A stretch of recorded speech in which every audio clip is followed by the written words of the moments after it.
Green Bay and the owner of the piles, C. Rice, have been considering ways to move those piles and make way for $150 million in redevelopment.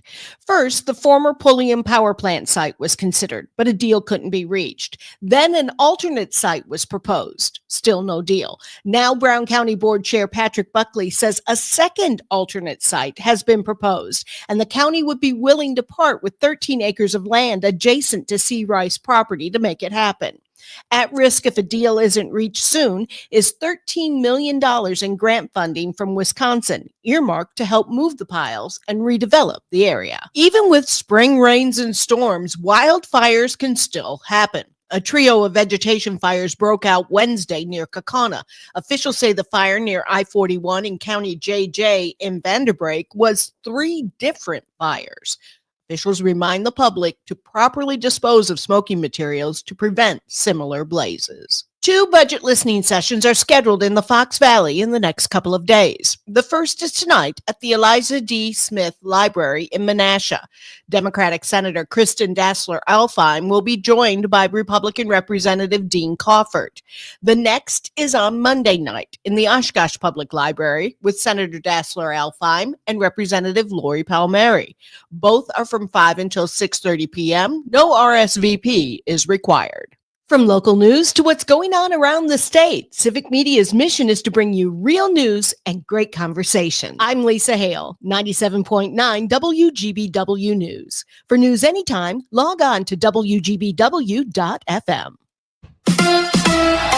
The Brewers lose in Chicago. Hi, I'm Mike Clemens with sports. The White Sox avoiding a 3-game sweep today. They beat the Brewers 8-0 at Wright Field on Chicago's south side. The White Sox started Sean Burke on the mound, who loaded the bases in the first inning. Milwaukee's Rhys Hoskins hit one deep to center field, but it was caught at the fence, avoiding a grand slam. The Brewer bats then shut down the rest of the day. Chad Patrick started for Milwaukee. He struggled. Reliever Craig Soho took over, giving up a 3-run homer, and the White Sox got the win. Up next for the Brewers, they're back home tomorrow night, opening up a 3-game weekend series at American Family Field against Craig Counsell and the Chicago Cubs. NFL, Packers begin their rookie minicamp today. The players are reporting. Matt LaFleur asked, is Jair Alexander taking part in the veterans off-season program? There's a lot of going on around here, obviously, with the draft, and then...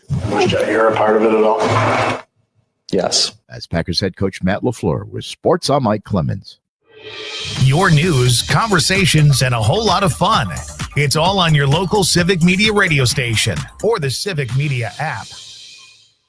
I'm meteorologist Mace Michaels. A cloudy sky tonight with passing showers and lows in the low 40s. And the clouds continue for tomorrow, still a chance of rain, highs in the mid-50s. But warming up through the 60s this weekend. It'll stay dry with lots of sunshine. Currently, it's 44 degrees. The Todd Albaugh Show. How has the first 100 days of Donald Trump affected you personally? I'm so glad for these calls and texts because this is what matters. We can listen to national news, read national news, but it's what we here in Wisconsin are experiencing in our real lives that mattered to me the most, and I think is the best indication of where our state is at. Catch the Todd Albaugh Show at its new time, weekdays 2 to 4 on Civic Media and the Civic Media app. The Maggie Dawn Show. Wisconsin Congresswoman Gwen Moore. Bring these people back. We got 125 school buildings that need lead abatement. We have 2,500 cases of lead poisoning in our community every year. It's very serious. This would hardly be regarded as waste, fraud, and abuse since kids cannot go to school in these buildings that are not remediated. The Maggie Dawn Show. Weekday afternoons 4 until 6 on your local Civic Media radio station and on the app. Lean Local with Jim Schmidt. We'll soon be electing a new pope. We talk about the conclave, the process, and the white smoke with Father John Girardi. Join me Sunday.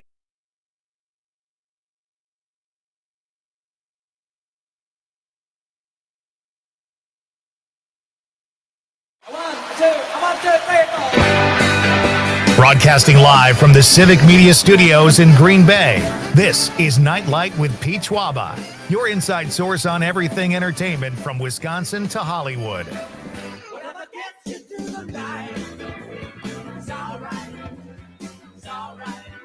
And now, a guy still not convinced computers are here to stay, Pete Schwaba. Welcome to Nightlight, ladies and gentlemen. I have something in my throat there. You know what it is? It's gelato. I was going to say, is it gelato? Welcome to Nightlight, ladies and gentlemen. I'm having a little gelato. It's a Thursday night. It's the Christmas Eve of weeknights, and I'm in casual mode. It's like basically casual Friday. Just having some gelato. It's good stuff. And you know what? And it should be like happy gelato because they're open again. But this weather, I'm telling you, I've about had it. I almost woke up this morning and I was going to take a walk, and then I go out in my living room and it's raining. And I just wanted to crawl in bed. I wanted to crawl back in bed and do the show from bed. That's what the mood I'm in. Like, this has been like the suckiest spring that I can remember. Yeah. I mean, yesterday I was wearing shorts, and I was sad when I had to put pants on again today. You were sad. You had a sniffle while you were putting your pants on. Exactly. No, but you're kind of winter shorts guy anyway, to a degree. This is getting, it's the rain's hitting your legs then. It's kind of cold and get your leg hair all wet. Exactly. It's a bad look all the way around, even in downtown Green Bay. It's fantastic. This is fun, folks. We have a great show tonight. It is great to be on the air talking with all of you, building a community here through entertainment, through movies and TV and music and comedy. Let's connect here tonight and really get this thing done, because we want to go into the weekend feeling good. There's some great movies out there. There's some big movies opening this weekend, and lots to watch on TV. If the weather is going to be like this, I say I'm going to stay in and watch TV. Checkmate, Mother Nature. That's what I say. So we'll cover all this kind of stuff tonight. In fact, it's Thursday, and that means there's going to be a popcorn pick of the week. Yeah. A new pick that you can check out this weekend. And making that pick will be my pal, Dobie Maxwell. He is a Wisconsin-based comedian. He's an author.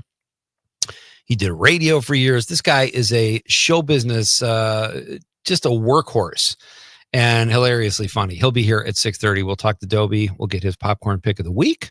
He has a new comedy special he wants to talk about. We'll certainly bring that up as well. And then at 7:20, my pal Jim Healy Jim is one of the program directors at UW Cinematheque and the Wisconsin Film Festival. And the word cinephile gets thrown around a lot. Jim is an absolute cinephile. Like, a couple of years ago on Facebook, he posted that he watched almost 800 movies in 1 year. Now, he has to do that to some extent for the Wisconsin Film Festival, but he's just a movie buff, and he is very knowledgeable and really fun to talk to about film. So we'll do that. We'll dabble into a little Gene Hackman at 7:20, maybe some Michael Mann on the heels of our conversation last night with Mike Schmidt. Maybe we'll touch on David Lynch, and he'll tell us what he's been watching too. I know he saw Sinners. Have you seen Sinners? I have not seen any of the big releases yet. I want to go see that and Thunderbolts. Yeah, Thunderbolts reviewed well. It got like high 80s on Rotten Tomatoes, but I feel like they kind of grade Marvel movies a little differently. I feel like they just did not like Marvel movies, the critics, and kind of put bad reviews on them most of the time.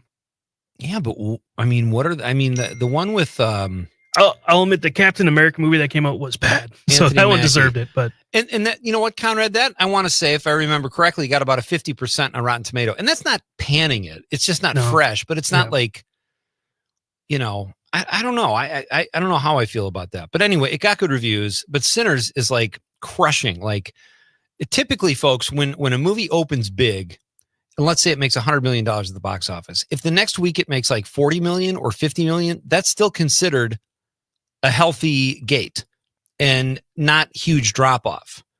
And especially in the horror genre, which Sinners is in that realm, there's an even bigger drop off typically. Well, Sinners set a record last weekend. It made like 45 million its opening week, and it only dropped off 6% in its second week. So that is insane, crazy word of mouth. And it's a vampire film. And Ryan Coogler just has a magic touch. Everything that guy makes, whether it's Creed or Black Panther, he's got it. He's a very good filmmaker.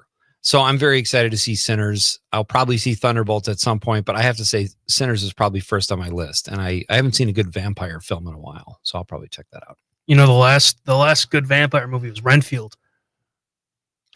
Wait. Oh, you're joking. What is Renfield like? That's the Nick Cage spacing movie. out. Oh dear God.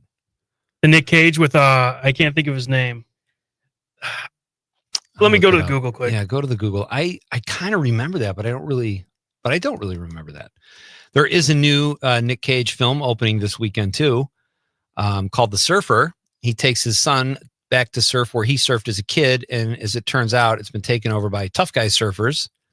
And you might be laughing at that, the idea of tough guy surfers, because I did too. When I lived in LA, I kind of laughed when somebody alluded to the fact that surfers were tough guys, because on the surface, at least, they don't seem like that. They just seem like chill and riding waves, but they're extremely territorial. And that was news to me. That was an education. So this movie, The Surfer, I think it looks pretty good, and it got good reviews. So I'll probably check that out too. So Sinners and Surfer, I think, are on my list. So it was Nicholas Hoult. Oh, Nicholas Hoult. Oh, he's all over the place. Yeah, he was Renfield's he played his son. assistant or something like that. And yeah, so it was a good movie though. I enjoyed it. It was a fun movie. I got a Rotten Tomato that because I remember that being out, but not seeing it or. On Google users, 72% like this movie. Okay, that's pretty good. Here, 58. 58 on Rotten Tomatoes. Yeah, that's not awful. So lots to watch, especially if we're going to have crummy weather. I know Sunday is supposed to be like 60 and sunny, so that'll be fun. But I need to get to, we had a couple of texts come in overnight from our pal Bud, who listens between 4 and 6 when he's tossing papers out of his van. I think that's how he described his gig. But these came in very early, 4:27 a.m. Very admirable, Bud. Bud does more between 4 and 5 a.m. than most of us do all day. And hopefully he wasn't getting rained on this morning. He says, Pete Schwaba, man who can fart in any key. Ha! Love your show. Bud from Janesville. Boy, I already regret bringing up that fart walk thing last night. I went there, and I haven't really gone there with the show, but it was so silly to make. The term is go have a fart walk. Get rid of the, it's supposed to be healthy. And you just don't need to make it clinical. It's like, you got to rip one, go outside and be a gentleman. We don't need to give it a name or a title for medicinal purposes. A gentleman's walk here? Gentleman's walk. That's great. I love it. Bud texted us again. He says, hey, Pete, in my pocket, that was last night's question of the night. What's in your pocket? A beer bottle cap and my car keys. Probably not a good combination. Love your show, Bud from Janesville. But you know what? At that hour, I'm not encouraging anybody to drink and drive, but I don't know. Just make sure the papers get to where they need to get to, Bud. And thank you for listening, and thank you for the text, buddy. Great to hear from you. Ed in Madison says, keep up the good work. You are awesome. That might have been meant for Maggie, though. I don't know. It could have been. Right as we were going on the air. And then Brian from Green Bay, that's the 920, says, okay, Yoko, doing the show from bed. Oh, that's great. Yeah, I'm not above that, Brian. If this weather continues, I will find a way to do Nightlight from my comfortable, warm bed, because this is getting ridiculous. I don't blame you, Brian, but I'm not saying you're innocent either. All right, that catches us up, but I think we should get to the question of the night. Let's talk about the question. Okay, question. Question. Question. Pregunta. Question. Question. Hey, I have a question. Questions? This question. Domanda. Question. Question. Questions. What is your favorite or least favorite emoji? We are just the emoji culture. Even in business emails now, people put an emoji at the end of something. And that fascinates me. I remember as early as 2009, 2010, whatever, if another man sent me a smiley face, I felt weird. I wasn't comfortable with that. But now, look at me. I'm Mr. Emoji. Laughy face, thumbs up, a disco guy. I'm like, so I've totally become part of the culture. I've embraced emojis, but I don't know how I feel about it. So what is your favorite or least favorite emoji? We're letting you go two ways here. You can go both ways, or you can pick a lane and tell us your favorite or your least favorite emoji. 855-752-4842, 855-75-CIVIC, or text us on the app. Very easy to use. How great is the Civic Media app, Conrad? It's great. I mean, rarely, This is going to sound like I'm blowing smoke. But sometimes when I'm out with my friends having a beer, I'll just talk about how great the Civic Media app is. You know, you just download it, you click on the station. It's that simple. And guess what? You can just click the text button. It gives you the number right there. Text in. No excuses. So easy. Get to it. Or if you're listening on the stream or watching on the stream, I should say, at X, Facebook, or YouTube, send us a message there. We will read it on the radio. What is your favorite or least favorite emoji? Do you have one? You know, do you want me to be serious here? I don't care. I like the middle finger emoji. Really? Send it to all my friends all the time. You know what? I went through a phase a few months ago where I had seen one too many people flipping off the camera and posting it on social media. I'm like, enough. This is stupid. Like, okay, you're a rebel. I get it. Relax, easy rider. But yeah, it's just. But then I found a picture. I was going through an old bin of pictures, trying to find my light blue tux picture for when Mike Strela was here. And I couldn't find it, but I found a picture of me in college with another guy, and we were both flipping off the camera. So I am a total hypocrite. I admit that. So, but I think where I was going was, I think it's funnier in emoji form. It's a funny looking emoji. It is. And I'll say this with the, flipping off the camera. It's funny when you just are scrolling on like Facebook or something, and that's what comes up. Like, did you really have to share that to? Right. You didn't need to post that. Yeah. You know. Yeah. You're not breaking new ground. I will say it. Probably the most used one though is the laughing one. I send it when things aren't even that funny. Right. Just to make them feel better. Ellen DeGeneres used to do a great joke about how people would put in parentheses, haha, after they wrote something like you wouldn't have figured it out. If you have to say haha, it's probably not that great a joke to begin with. But I totally get that. So that's what we're talking about tonight, folks. That's our question. What is your favorite or least favorite emoji? Feel free to chime in and we will read your text on the radio. That's always fun. I'm already anticipating what Bud is going to say at 4:30 in the morning, or where his head will be. The newspaper. When it comes to the newspaper emoji. Exactly. I read this in our favorite hard news website, Puberty. Here we go. 65% of people say they're afraid of phone calls. Honestly, I don't answer phone calls that I don't know, because I don't either. Obviously, they're trying to sell you something or whatever. But I'm not afraid. Are you afraid to answer? Yeah. What if they tell me something and then I believe it? You don't trust yourself. I had one time that said, I think I was around, 17 or something around there. It said I was in debt. I was like, what? I'm in debt? How do they know that? They don't. Who is this? They're trying to get money. All right. So that's what we're talking about, folks. What is your favorite or least favorite emoji? That's tonight's question of the night. It is a popcorn pick Thursday night. Dobie Maxwell will be here making that. And Jim Healy and I will talk great directors in the second hour. It's going to be a lot of fun. And we'll continue with this after the break. This hate picking up phone calls. I think I'm with you. It's Pete Schwaba and Nightlight. Great to have you with me on this Thursday on the Civic Media Radio Network. Shiny, happy people holding. Shiny, happy people holding. Shiny, happy.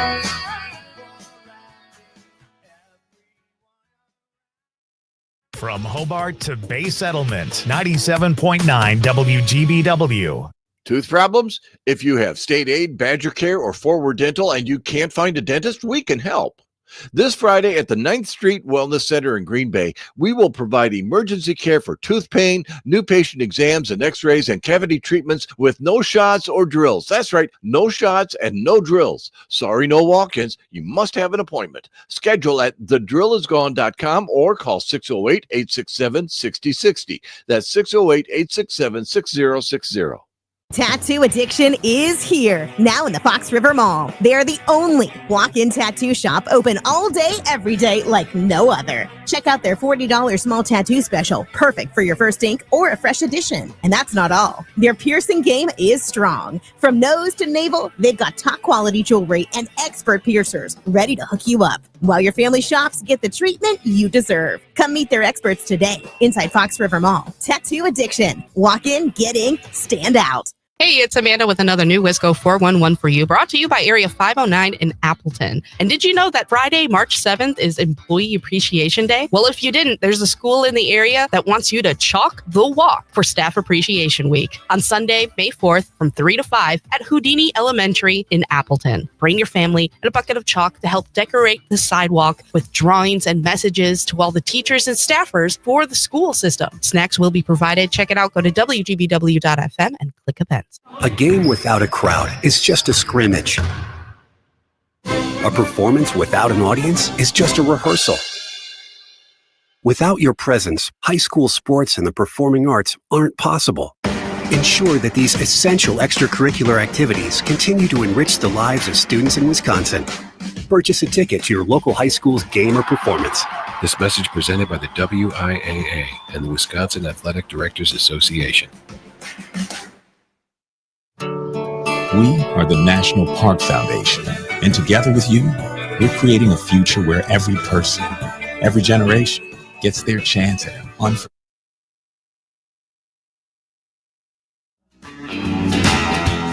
Get off home, I wanna drive them home.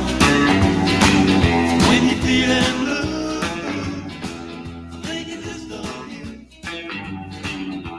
Someone's living for their life. I'm trying to time that last bite of gelato with the end of the break, and it didn't really work out very well. I got one of those headaches now.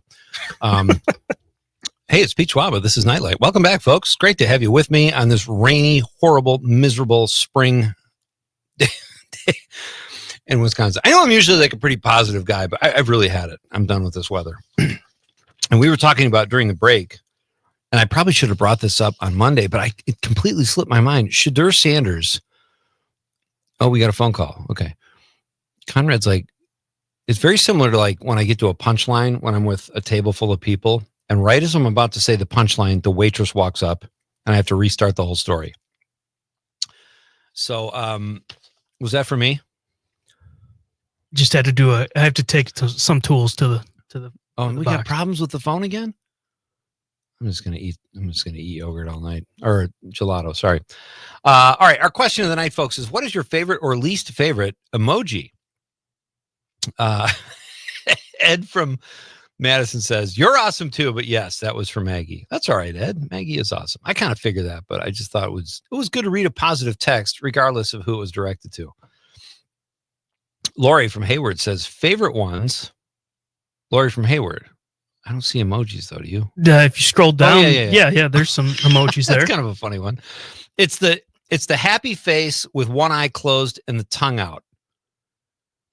Now, whoever designed that is really doing a deep dive, because I don't think anyone's ever made that face. Like most emojis are based on a face, a smile, tears coming down, whatever. This is interesting, Lori, because I've never seen an actual person make that face. You know, it is. I think most emojis aren't actually based on. It's like something you wish you could do, but you can't. You don't think there's a bunch of guys in lab coats getting people to make faces and doing scientific research? Yeah, this is clinical now. Could be. It's like the fart walk. There we go. That's the one I like. And then she sent another one. Lori sent another one with a tongue sticking out and eyes like going all googly. That's a funny one. I think that looks like a dog. The tongue out one? Yeah, the tongue out with the sad eyes kind of thing. Okay. If you have an emoji and you want to share it with us, folks, we can share it on the stream. So feel free to do that. Thank you, Lori. Those are awesome. We've got, the phones are going haywire. What's the deal? What if we have to make an emergency call? We probably should use our personal cells then. No, but that's going to be affected too. Mike on the social media, he texted a microphone, a movie camera, a box of popcorn, and a star. I assume that was specifically geared toward Nightlight because of what we talk about in the subject matter. So that's awesome, Mike. Thank you. Mike also texted me the other day and he said, "You no doubt know Mike Strelo is from Marinette." Like he was just having my back, but I'm like, what? Like how in the dark would I have to be to book this guy in the show and have no idea Mike had a connection to Marinette? And have him take the Marinette quiz. No, Mike's awesome. He always helps me out. He's found us a few guests actually, and he was an extra in The Godfather of Green Bay. Yeah. He was the guy who was squatting in the woods. I know I mean, it was phenomenal acting, but he was a real sport and a great guy. Matt Harper on social media. Oh, he gives is that the rock and roll sign? The 2 fingers up. You got the pinky and the index finger, and then your thumb is holding down the 2 middle fingers. I think that just means rock and roll. Conrad, did you see Matt Harper's? Yeah, it's rock and roll, rock right? star. Yeah, rock star. Because the other ones hang loose, with it's just the thumb and the. Okay, I use that one. Yeah, I like that one. Yeah, I can dig it. Thank you, Matt. Awesome rock rap artist. Love Matt. JB Thompson, guy behind the guy. Dan Davies has the best collection of emojis. Dan has been on the show, and Dan says Coolio. If a guy uses the word Coolio, I guarantee he uses emojis. Oh, yeah. That just lends itself, that kind of language. And he says, Dan Davies, please share one. And I think Dan he shared a kitty cat or something. A kitty cat rocking out. I think this is just a personal conversation these two gentlemen are having on our text line. But thank you for playing, guys. Nikki Sergev, our pal Nikki. Miss her so much. Least favorite, thumbs up. She says, I loathe this emoji. Boy, that's a strong... I'm kind of indifferent. It's like, all right, it's an emoji. I don't love it or hate it, but I Nikki guess hates it. She probably doesn't like it because instead of getting an actual answer, some people just put a... Yeah. Maybe that's why. I can't be bothered by actually typing to you, so here's a thumbs up. I get that. Todd Michaels says, light bulb. What's the other one Todd had on there? I like the light bulb. I don't know what the light bulb's for, though. Hey, we have a phone call? Yes. Who do we got on the phone? Oh, we got Cindy from Appleton. Oh, love Cindy. Cindy, how are you? Pete, good. How are you? Doing great. What's on your mind? Well, my least favorite emoji is the poop emoji. Although that's it makes a point, but it's kind of gross. It is gross. It's like, it reminds me like I got to go clean up after my dog or something. It's terrible. Yeah. That's a great. Do you have one you like or one you actually use, Cindy? Well, smiley face, I guess, is my favorite. But, like I say, the poop one just kind of turns me right off. It kind of ruins your day. Yeah. All right. Thank you, Cindy. Appreciate the call. Have a great night. Ronnie on the text line from the 920. Oh, he did the one with the, or maybe it's a she, I don't know, but with the eyes looking straight ahead, but the eyeballs are looking up and there's just a nothing expression. I love that one too. I also like the emoji with the little yellow face, obviously, but it has the glasses on and it's just like kind of a nothing expression, just glasses. I like that one too. Can we squeeze a call in, Conrad? Yeah, this is Ollie from the Northwoods. All right, Ollie, what's up? Hi. Well, being a foodie, I like any of the food emojis. Oh, sure. And I'm borrowing my grandson's Android phone, and they have a ton more emojis than the iPhone does. Oh, is that right? But I wanted to say that because of the game last night, I didn't get to hear your whole program, but I was listening in the morning when your newspaper guy was out and about. And I wanted to say what was in my pocket was a set of keys because I have been bothered by bears coming and getting in my garbage. And so I use the key. I sleep with the key, and that way I can just push the car alarm and scares the bear away. Ollie, that is awesome. We got to run. We're about to get cut off by a break. Thank you for the call. Okay. That's you need some scary emojis for the bears. All right, we're coming right back. It's Night Light with Peach Schwaba.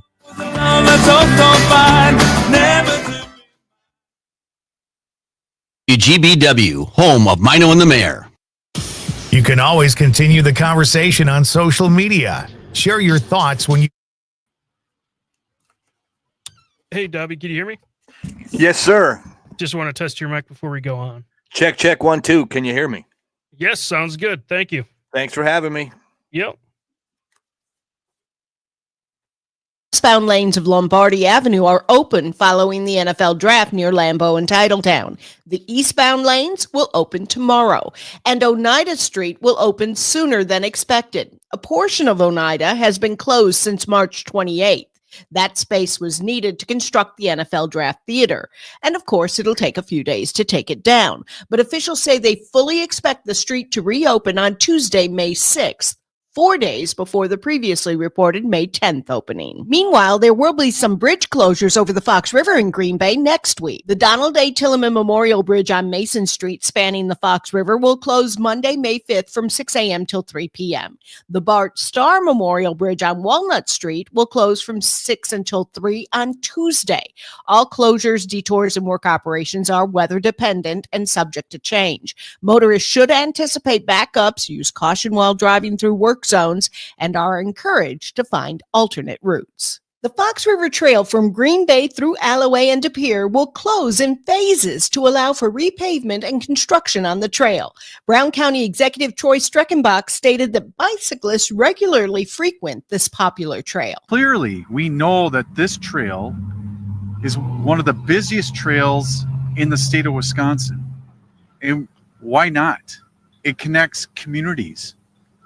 This project, this trail, when completed, will have 6 municipalities that are connected. There are 3 phases of scheduled closures. The first starts Monday between Heritage Road and William Street in De Pere. Follow the social media of Brown County Parks or Friends of the Fox River Trail for timeline updates. I'm Lisa Hale, 97.9 WGBW News.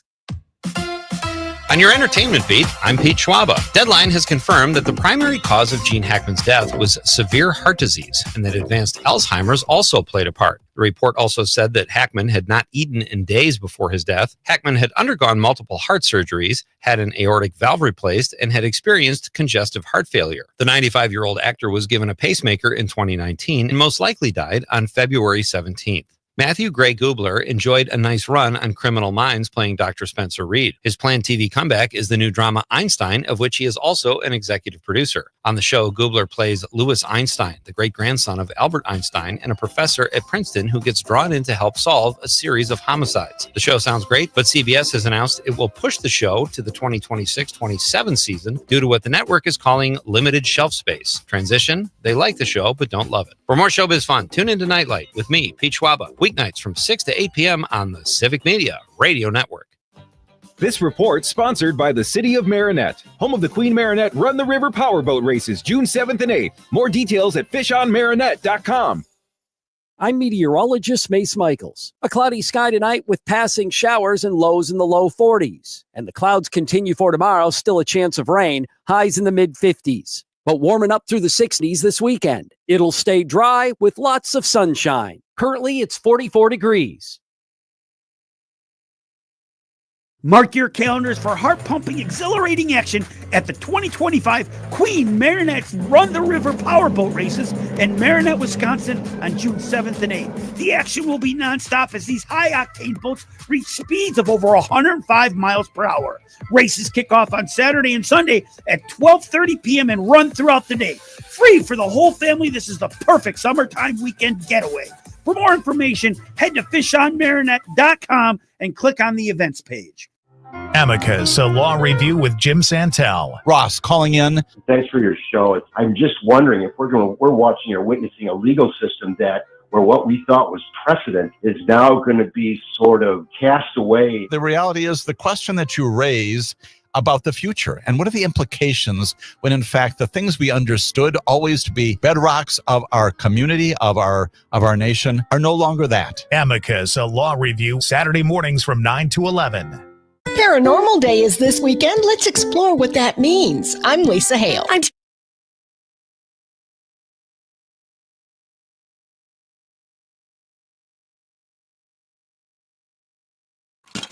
It's time for the Nightlight Popcorn Pick of the Week, where we recommend a movie that you'll either enjoy or won't. Here's your host, Pete Schwaba. All right. One of my favorite times of the week here on Nightlight is our popcorn pick of the week. And I always seem to, we get some films that are popular or that you're not surprised by, and that's fine too, because sometimes they're great films and you just forget about them. And then we get movies like we've had, like with Todd Alba. I don't even remember the name of Todd's, but I have them all written down, but I love getting an obscure one that you don't see coming. So we have no idea what is in store for the pick of the week from our current guest, who is here tonight and going to make said pick. He is a Wisconsin comedian. He's also done radio. He teaches comedy. He's got a new special. He's all over the place. I think he's written several books too.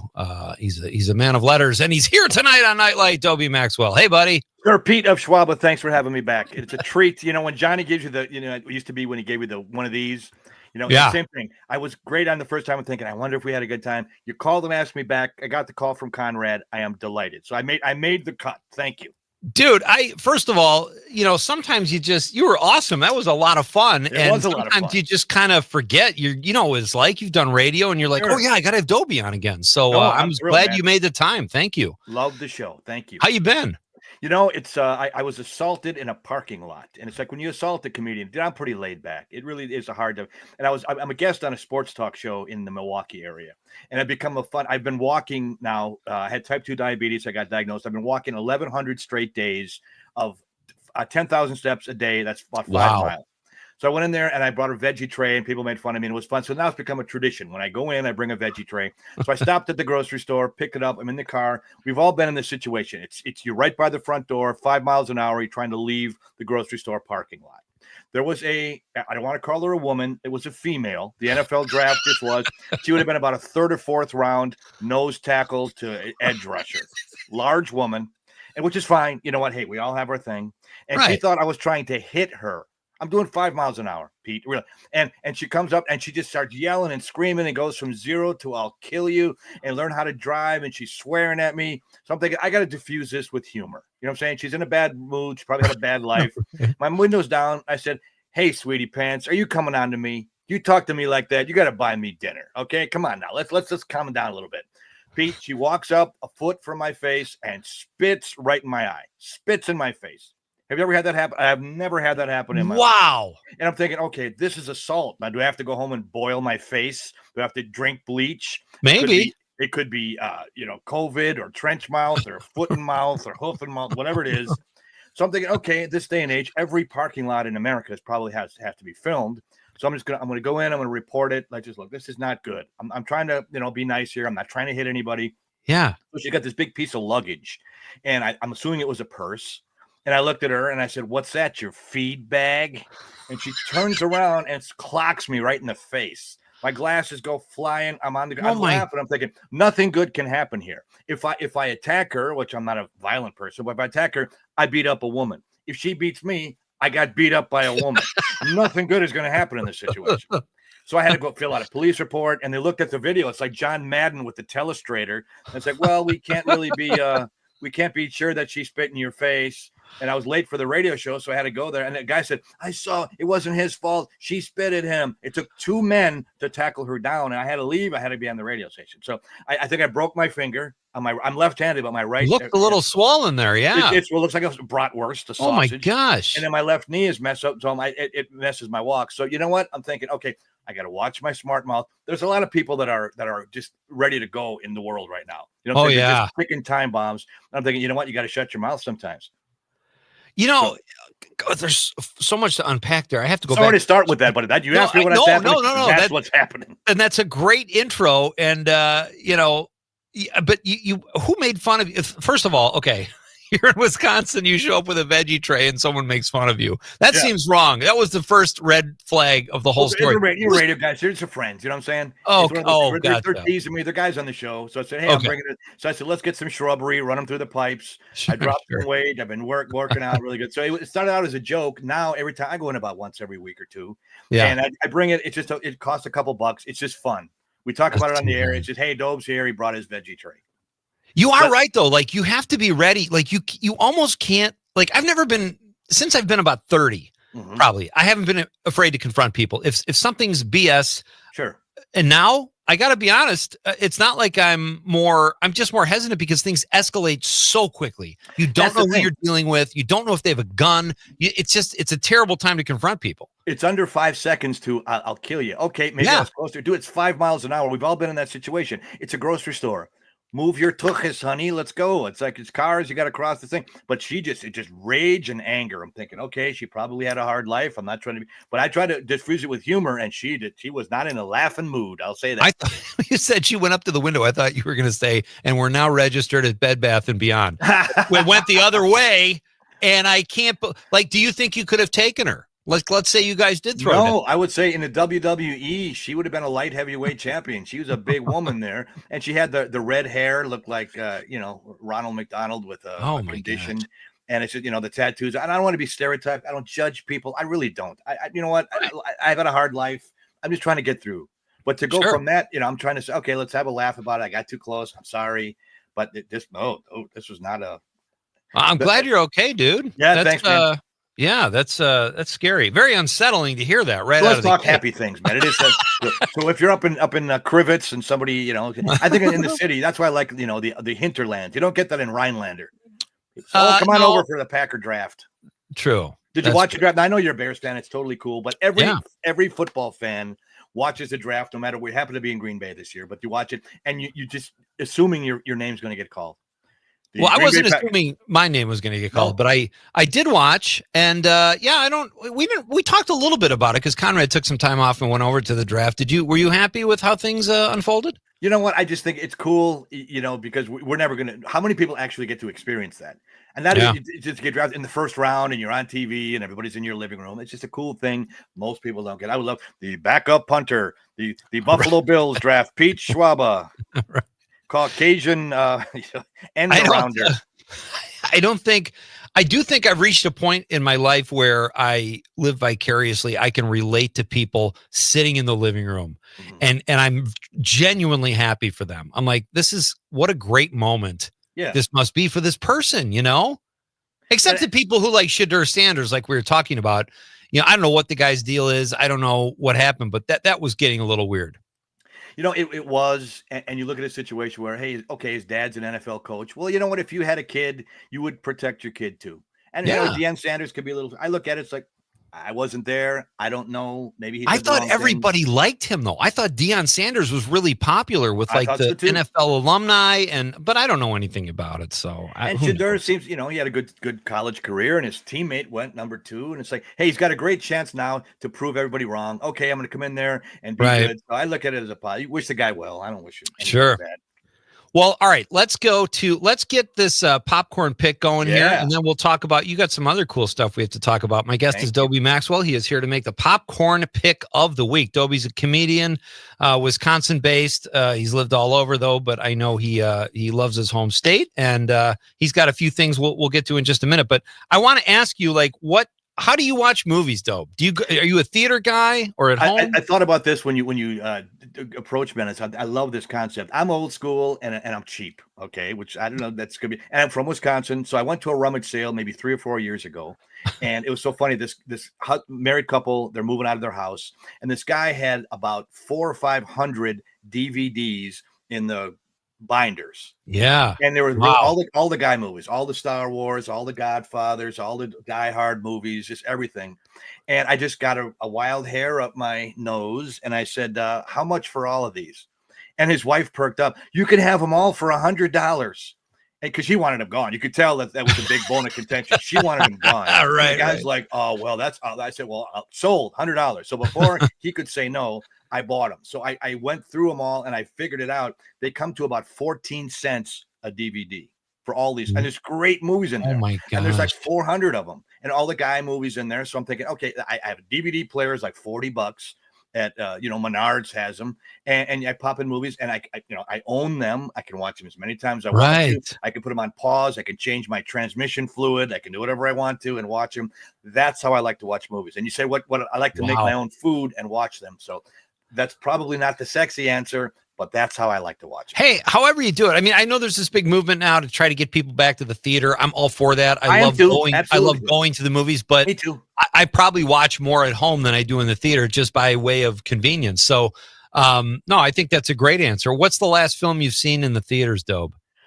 Oh man, that's a really good question. It's been a while, and I can't. That's a good. You caught me off guard there. I can't remember. Godfather. It's been that long. The Godfather, Green Bay. No, I saw that. No, I think it was. I really don't recall. Okay. Took me off guard. Yeah. I love the I do see DVDs at garage sales once in a while, and I don't go to many of them, but if it's like on the way home and I see something, I'll stop. But I rarely like the movies. Like it'll be like a 70s or like Steven Seagal movies or something. I wouldn't even pay 14 cents for something like that. But like I also hate, this is what drives me crazy when I'm walking through the garage sale and the owner is bird dogging me, trying to give me the history of every little item. I'm like, I'm not going to do the same thing you did with your stuff. Just that's funny. back off and let me, kind of visualize this end table in the basement, Sure. So, that's but great. anyway, what is your, do you like, let's do this, Dope. If you were watching a movie in a theater and a bunch of people were talking, and I run into this often in Marinette, it's either older people who think they're in their living room and they talk loud, or the kids who are in there just hanging out and wanted to pay $10 to do it. I don't get that either. But what would you do? Do you confront them or do you just kind of let it pass? I try to be nice, and after this latest incident, I don't know if I'm going to confront anybody in my life. I'll get whacked at the old folks' home. But I like to do the whole cough thing, like like you got whooping cough, like go right behind them. You try to be nice about it. It's like shh, and some people, depending on where you are, will react. Right. We all paid to get in.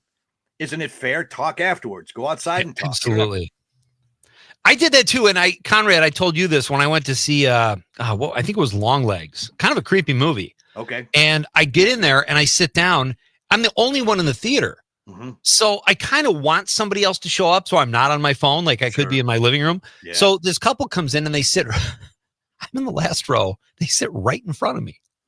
Like it's their favorite spot. You got the whole theater. Yeah. And they sit right in front of me. So I had to be the guy to leave and go somewhere else in the theater. Oh, God, that drove me crazy. Now that's cool. What I would have done is just reached over and helped myself to popcorn and snow caps, taking a suck off the big Pepsi. You sit that close, you're paying for my snacks. I believe you. I believe that you would do that. That would be funny. Do you have a favorite genre, Dope, of movie you like to watch? The guy movies, the mob movies are kind of cool, and stuff you'd never do. And comedy, I don't know. As a comedian, do you watch comedies? I do. Once, it's hard to get me. Again, I love Godfather, Green Bay. It exceeded my expectations. It was wonderful, but not a lot of comedies do what the masses like. I'm with you. I don't tend to think it's funny. I know disrespect there, but we're comedians. We think differently. And I'm with you. I like to watch something different typically. If there's like a new comedy that's all the rage and it's a good movie and not just a silly one line, whatever, I'll do it. But all right, we're going to get Dobie's pick. We're going to do a very quick break and then we'll come back and I've got a couple more questions for Dobe. We'll get his popcorn pick of the week and then we're going to talk about his new comedy special, which is pretty cool. This is Pete Schwaba and Nightlight on the Civic Media Radio Network.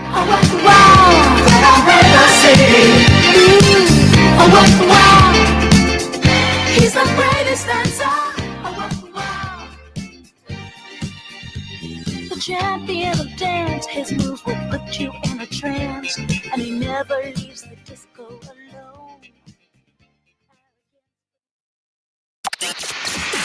Come work with us. Civic Media has a number of great jobs across the state. Open now at civicmedia.us/careers.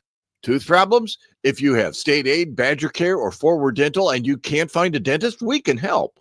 This Friday at the 9th Street Wellness Center in Green Bay, we will provide emergency care for tooth pain, new patient exams and x-rays, and cavity treatments with no shots or drills. That's right, no shots and no drills. Sorry, no walk-ins. You must have an appointment. Schedule at thedrillisgone.com or call 608-867-6060. That's 608-867-6060.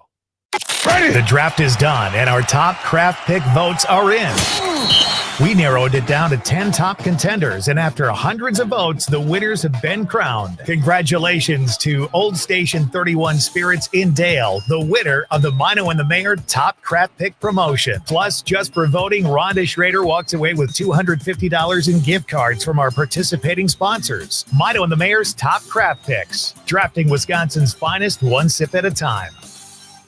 Are you ever questioning when life will slow down? Are you ever thinking of just relaxing and enjoying the simple things? All of this is possible, even while still being in the workforce. Worthington, Minnesota is a town growing, yet it's nothing like metro life. Professional and labor jobs, a beautiful lake, bike trails, recreation, acres of public hunting, festivals, and great people. Slow down. We're just a short drive away, so come join us. Worthington, it's worth a look. I'm Dan Schaefer. Let's recombobulate. On April 22nd, in the Wisconsin State Senate, something happened that you don't see too often. A high-profile bill passed with overwhelming bipartisan support. The Republican-controlled chamber voted 32-1 to extend Medicaid coverage for new moms from 60 days to 12 months. Wisconsin is one of only 2 U.S. states that has not already extended this critical postpartum coverage. So with that kind of support, you'd expect the bill to pass, right? Well, Republican Assembly Speaker Robin Vos has repeatedly blocked this legislation from coming up for a vote. Several Republican state representatives have been speaking out on this, urging Vos to change his tune, but he has not yet budged. It's time for Vos to end this charade and allow this bill to come up for a vote.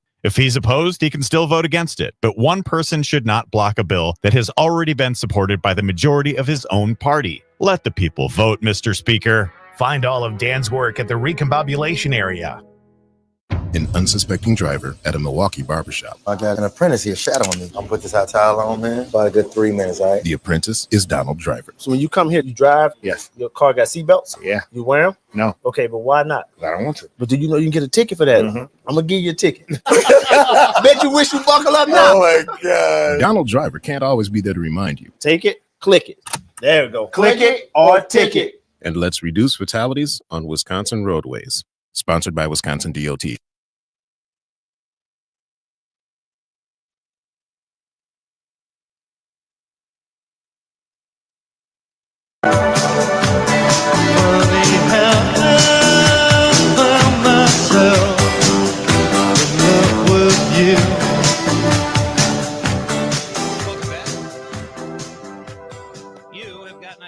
Schwaba. It is a pleasure to be here tonight, and thank you for being with me, folks. Our question of the night is, what is your favorite or least favorite emoji?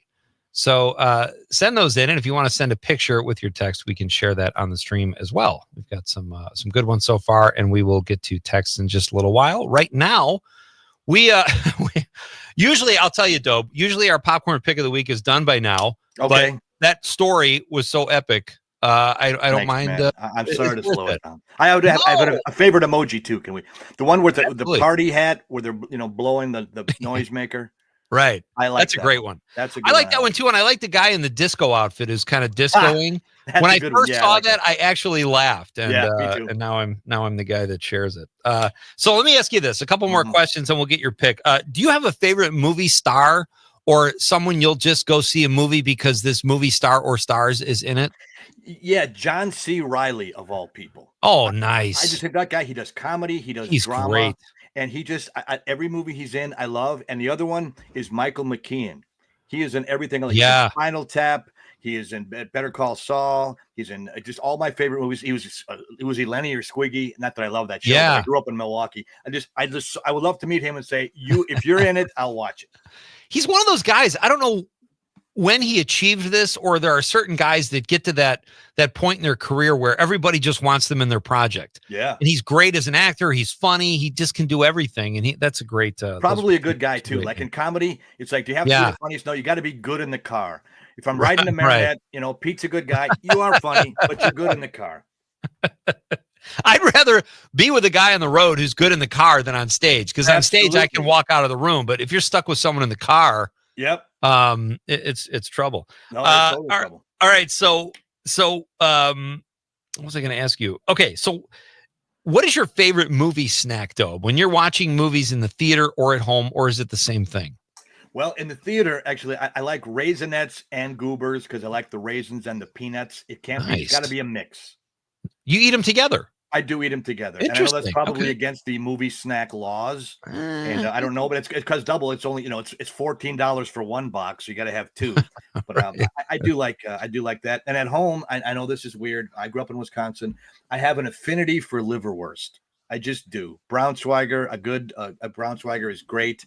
I love it in a sandwich form, and I have a good thick liverwurst sandwich. I love sauerkraut. I know that's bad. I eat weird stuff, but that's what I like. Wow. If I'm home watching these DVDs, I can do it. So nobody has to do it but me. I love it. I don't have to bother anybody else.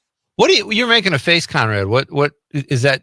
With a face like I don't like that food, or I do like that. My food. dad has been trying to get me to try liverwurst for probably my whole life, and I still will not do it. Conrad, it'll open new vistas in your personality. What is it? What is Braunschweiger too? Is that just sausage? No, it's liverwurst. It's liverwurst. It's I don't know if it's the German word for it, but it's just like Usingers. It's good Braunschweiger. Like at the store, they have the cheap ones. I don't know what part of the pig or any other critter that they chop off, but Braunschweiger means the creme de la creme. That's probably best not to ask questions. No, I did that too. Whenever we would come to Milwaukee, my mom's family it was from Milwaukee. The Murphys were Milwaukee's, were from Milwaukee, and my Uncle Pat would use my mom's brother would put the raw hamburger with onions sandwiches and salt and pepper on rye bread. Yes, sir. And I tried one just to try it, and I don't know why people eat that. Is it a badge of honor? Is it kind of like? Well, I think it comes from about 14 Pabst Blue Ribbons, and it's just washing your mouth out. But what I like to do, that's a New Year's Eve tradition in where I come from in Wisconsin. In Well, that I get. Yeah, if you make an event somehow, but I'll eat it 24/7. I like it. If I'm going to the electric chair, that's what I'm having. Cannibal sandwiches, liverwurst. And everybody at the prison will be like, what did he ask for? I'm glad he's gone. Yeah.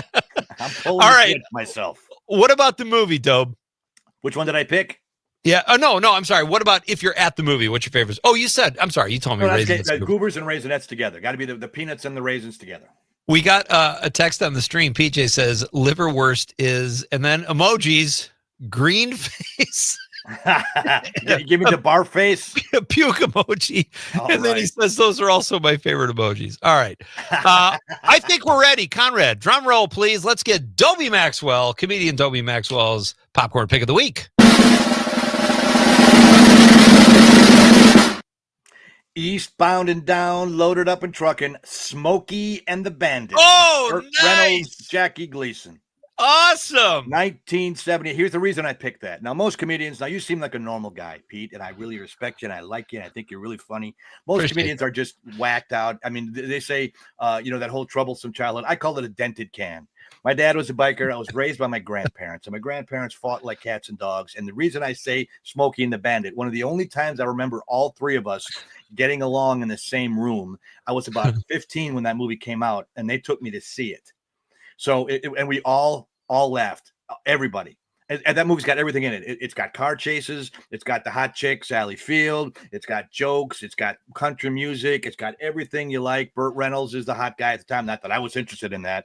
But I just watched it in my stash that I bought. That was in there. I watched it about a week ago. It still holds up. And from Jackie Gleason in Buford Justice, the lines in there to go from Ralph Cramden to Buford T. Justice. Oh, man. That's some range. And laugh out loud to this day. I thought it was hilarious. I love that. My favorite line is a Jackie Gleason line from that movie when his kid says he has to let him off on the side of the road to go pee. And Jackie Gleason says, well, give it a fast shake. Like, it's just, I don't remember much about the movie, but I do remember laughing hysterically when it came out. And I've got a Burt Reynolds story for you, Dobe. We could do after the news. That'd be great. Yeah. Sure. Let's do it. We'll do the news. And Tricky Nicky on the text line says we've got a long way to go and a short time to get there. And then a thumbs up emoji. Fantastic. Tricky. All right. Dobie Maxwell is here. The popcorn pick of the week is in. It is Smokey and the Bandit. We're coming right back. I'm going to tell a Burt Reynolds story, and then we're going to talk about Dobie's new comedy special. That's all coming up after intermission, where Nite, where Civic Media's news team, keeps you informed. Every time I see you falling, I get down on my knees and pray. I'm waiting for that final moment. You say the words that I can't say.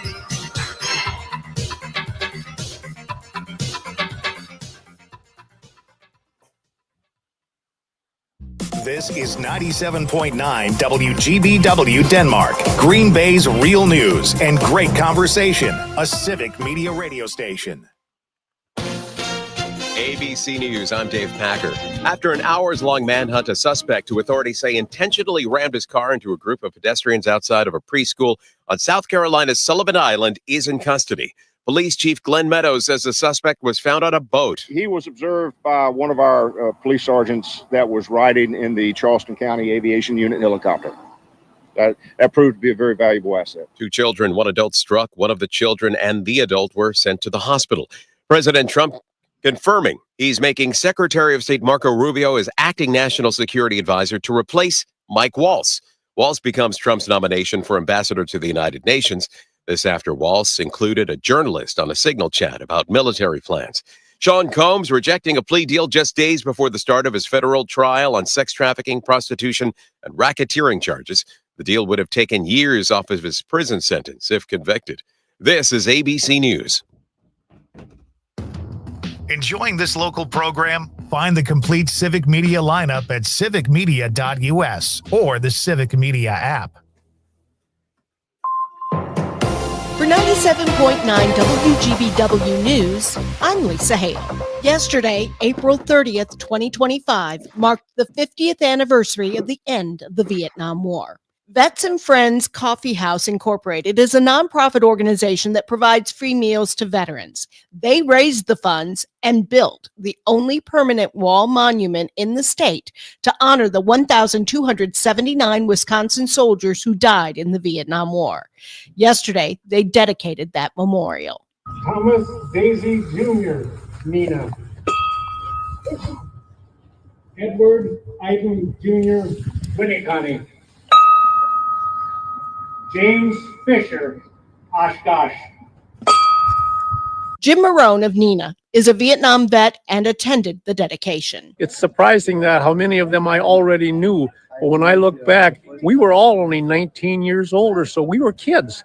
And I don't think any of us really believed in what was going on over in Vietnam. But at that time, it was the draft. The memorial is tucked in a courtyard behind a building at 2508 North Richmond Street in Appleton. It is free to visit and is available day or night thanks to motion sensor lights. They're talking trains again in Madison. Stuart J. Waddles has more. State leaders, including Governor Tony Evers, are advocating for expanded passenger rail service to connect cities like Superior, Eau Claire, and Green Bay. Part of the effort would use $15 million in proposed state funds to unlock federal matching dollars. The effort does face uncertainty due to potential federal budget cuts. The new Borealis train is proving to be popular, which could show growing demand. A new rail advocacy group has been formed, which has a bipartisan makeup. I'm Lisa Hale, 97.9 WGBW News. For news anytime, log on to WGBW.FM. The Brewers shut out in Chicago. Hi, I'm Mike Clemens with sports. Rhys Hoskins looked like he had a grand slam in the first inning, but the White Sox Luis Robert Jr. was there at the wall to bring it in. The White Sox avoiding the sweep with an 8-0 victory today over the Crew. NBA, now that the Bucks season is over, what's next for the team? NBA insider Shams Charania on ESPN. Everything around Giannis Antetokounmpo right now, it's going to take some time because he's going to talk to his representation. Eventually, there's going to be a meeting between him and the Bucks, and eventually they're going to have to get on the same page of what this looks like. They don't have any cap space. They're very limited with players that they can trade with value. They just don't have that. Bobby Portis is going to be a free agent. That's really the only guy they can look at that would bring back significant value. They don't have rights to him potentially. He's a free agent, and they don't have a draft pick until 2031. Their options are very, very limited to make this team better, and I think eventually in the coming weeks, Giannis Antetokounmpo and the Bucks will discuss it. That's NBA reporter Shams Charania with sports. I'm Mike Clemens. This is your local Civic Media radio station. Want to hear even more? Anytime? Find all of it at civicmedia.us. I'm meteorologist Mace Michaels. A cloudy sky tonight with passing showers and lows in the low 40s. And the clouds continue for tomorrow, still a chance of rain, highs in the mid-50s. But warming up through the 60s this weekend. It'll stay dry with lots of sunshine. Currently, it's 44 degrees. Maggie Dawn. At the top of the show, we introduce a new segment, What We Missed, with Jim Santel, former U.S. Attorney. Don't miss it. The Maggie Dawn Show, weekdays 4 till 6. Teachers are dynamic leaders shaping a new generation. They bring a variety of perspectives from diverse backgrounds, innovating how they teach to prepare students for our fast-changing world. They're skilled experts, discovering a universe of solutions, telling stories, inspiring, mentoring, connecting cultures, leading by example. Teaching is a journey that shapes lives. Are you ready? Explore teaching at teach.org supported by the U.S. Department of Education and 1 million teachers of color. The Todd Albaugh Show. David Hogg, Democratic National Committee Vice Chair, says, no, we're going to spend $20 million to take out fellow Democrats who are either too old or not voting progressive enough. And Republicans are doing this as well. They don't want any compromise, zero-sum game. I spent 30 years in politics. The best politics are pragmatic. You get 75% of the loaf and you move on. Catch the Todd Albaugh Show at its new time, weekdays 2 to 4 on Civic Media.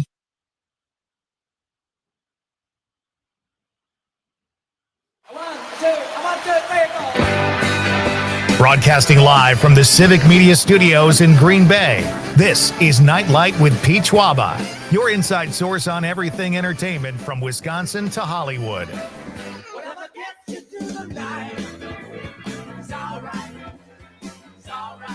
And now, a guy who loves to watch true crime, but only if it's shoplifting, Pete Schwaba. Welcome back to Act 2 here tonight at Night Light with Pete Schwaba. I am Pete Schwaba. Conrad is riding shotgun tonight. And Jim Healy from UW Cinematheque and the Wisconsin Film Festival will be here shortly. We're going to talk about movies he's seen. Jim has seen more movies than any of us have put together, most likely. And he's a blast to talk movies with. We'll get into Gene Hackman a little bit, maybe some Michael Mann, some David Lynch, and it'll be fun. But for right now, we just had our popcorn pick of the week from comedian Dobie Maxwell, who is here on the stream. He picked the movie Smokey and the Bandit. An excellent choice, Mr. Maxwell. Hope it turns on some people to go watch it again because it's still funny. I think it will, because I think that's like one of those movies. I think some people will go back to watch it just to see if it holds up, and other people will go back to see if it's just, just to get those laughs they got when they were a kid. Very 70s, but it's if you live through that decade in the CB radio, it's good, funny stuff. So here's my story. When I first moved to LA, you were out there about that time too. 96, I was there. When were you there? Okay, I think I moved out there in 96 or early 97. Right around there. Okay, got it. Yeah, but we got a friend of mine in our building, this guy, Mike Gregory, who's an actor. He got all these tickets to great stuff around LA. So he was always offering us tickets to the Hollywood Bowl or this or that. My wife and I went to see a writer, and I can't remember his name. It was just a writer of several TV shows doing a one-man show. Okay. And one of the shows he was hired to do punch up on was Smokey and the Bandit. Okay. And he tells the story on stage. He was not a great performer, but his stories were phenomenal. And he said, all I wanted to do was meet Frank Sinatra. That was that's the reason I took the gig. I gave them some jokes, but I really wanted to meet Sinatra. So he is in Burt Reynolds' trailer. They're punching up a couple scenes. Mm-hmm. And Burt Reynolds invites him to a party later after they wrap that night. And the guy says, oh, you know what? I actually want to go over to this bar because, as I understand it, Sinatra goes over there every night after shooting. I've always wanted to meet Sinatra. And speaking of the 70s, Burt Reynolds says, Sinatra's not where the heat's at, baby.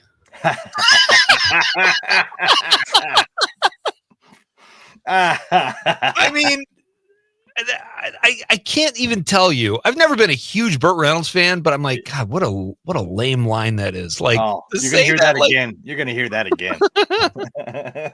I love that. Anyway, great pick. Thank you, Thank you so much, Dobe. It's been fun having you here as always. And let's talk about you got a comedy special, and this is pretty cool. I never stuck around long enough in stand-up. I don't know if I ever would have had a special, but I'll say this. When I see you guys doing them, it's so great. And it must be like such a milestone. Well, thank you. It is. It's called Dry Bar Comedy, and it's clean comedy, kind of like the Tonight Show used to be, back in our day. Because, again, I don't judge anybody's comedy. I'm not a prude, but I think the average person does not want to see filth. And a lot of times comedy has boiled down to that for a lot of people. I'm not generalizing, but and a dry bar thing, it's like they won't have you. You can't drop any swear words, especially not any F-bombs. And it's a 25-minute special. It's a 5-camera shoot. It's done in Salt Lake City, Utah, actually Provo. And they don't pick everybody to do it, but it's one of those things where it's an honor and it takes a while to come out. So I recorded it last March. It came out 2 weeks ago. And it's nice. It's titled Worst Case Scenario. You can go to drybarcomedy.com/Dobie Maxwell. Now, again, I'm not a shill. It's a paid service, but it's $5.99 a month, but they give you a 7-day free trial. So you can watch a ton of comedians. It's not just me. There's a lot of comedians on it. Oh, yeah. You don't have to pay anything. And I think it's like $40 a year. And if you're a comedy fan and you live in the hinterlands and you can't get to a comedy club, that's a lot of good comedians you can see. There's hundreds of comedians for $40 a year. That's not bad. So I don't get a Incredible. cut of that, but I'm saying you can still watch it for free. There's a 2-minute free clip that you can watch. But it's so funny because I bought myself a jacket. You know, it's $500. I haven't spent that for my entire wardrobe up to today. I'm thinking, I'm gonna go on TV, and usually I go to the Goodwill in the leprosy section, and I get a sport coat with a yarmulke in the pocket. It says Saul Goldschwitz. But this one's got my name on the inside, so I treated myself. Your actual name, yeah. Yeah, exactly. It's got my actual name on it, and it turned out well. And it was there's 2 shows, and like Carol Burnett used to do that. And the second show is when they nailed a good one, and then Tim Conway could make Harvey Korman laugh because he could go nuts because they had one in the can. So I had a good one in the can. So the second one, and they spliced it back and forth. It really came out well. I got a standing ovation at the end. I'm not bragging. Dude. I don't think it was a standing ovation. Nice. But you don't turn an audience down when they think they like it. They liked it. So Right. the people there could not have been any nicer. And the woman that they've done it for I think it's 8 or 9 years now. It's been out right around there. Yeah. And the lady came up to me and made a point to walk across the studio when I was walking out and said, "What took them so long to book you? You're the best guy we've ever had." Oh, here." wow. But I'm not bragging. I'm just saying it took a lifetime. You've been out in the skids. You know how it is to work. Comedy's hard. And it took Right. that 40 years. This year I'm doing comedy 40 years. And it took that long to know what to do on stage and off, how to dress, how to treat people. For example, one of the makeup girl came in between shows and she's touching up my face and she had the wrong tray of makeup and she's 19 years old. She's got this look of terror on her face, like she got the wrong stuff. I said, "Sweetheart, there's nothing you can put on this puss that's going to make it look any better. So whatever you got, just spritz it on." And she laughed. Well, it turns out her mother was one of the higher ups at the production, and that got back to her. So before the second taping, she came over and said, "Thank you for being nice to my daughter. It's her job and she's new." It's like, well, no, you be nice to everybody. You're a nice guy. I'm a nice guy. There's no reason to be a diva or a prima donna, anything like that. So everything came together for that one night, and it came out really well. So you hope that corporate people and people say, "Oh, this hot new guy, it got like 55,000 hits in the first couple of weeks it was out." No kidding. "Well, this new guy's funny." It's like, well, thank you. I'm the world's latest bloomer. I'm not a new guy. Rodney hit it late. Some people hit it late, but if you want to go there, it would really help me out. And especially if you're in Wisconsin, you listen. It's not filthy. I talk about like childhood stuff in this particular one, and like just games. I kept it pretty innocuous, but I got a style. If you've never seen me before, it's very bang, bang, bang. I talk fast, and it just kind of rolls. It goes on a riff, and it took a long time. And people are like, "Oh, I love your style. I want to come out and see you." So it's an honor. It's a privilege, and thank you for having me on to plug it. I can't be more grateful. Absolutely. So where can people see you aside from the dry bar? You just said you have a style. If you like, your clips have to be on YouTube, I would assume. You got the Yahtzee cup. You got the Yahtzee cup joke anywhere? So that people can see. That's hilarious. Thank you very much for remembering that one. No, I didn't do it on the dry bar special, but I haven't done it in a while. But I will do that one again. Do you mind doing? Can you tell us the joke? I don't want to perform your material for you. No, I haven't done it in a while, but it's just like I don't have a chance to clean my apartment. It was so filthy that I had to get my Yahtzee cup out to find a clean cup to drink out of. Shake, shake, drink. Shake, shake, drink. Yeah. You don't take the dice out. It's great. Take the dice out. Exactly. So, all right, you just said you've been doing this for 40 years. Yeah, I can't believe where that time went. I think people probably assume, oh, you're an old pro, and you are. But were you nervous? Talk about like your first special. I think maybe it wasn't your first. No, it was absolutely any special you do, you're going to be nervous. How did you deal with that? Were you like, oh man, I finally got it here. Now how did you deal with the nerves? Well, it got to the point where I lived in Salt Lake City. I had a radio show out there 20 years ago. And that audience is different. I mean, kids, it's normal to have kids in the audience. And it just is. So the age range is about 11 to 80. And the other two comics, they tape 3 comics a night. We do 2 shows each, and there's 2 different audiences. But they happen to be women from New York. And it threw them, and I can totally see where it would. They were very nice people and good comedians, but they didn't know how to deal with it.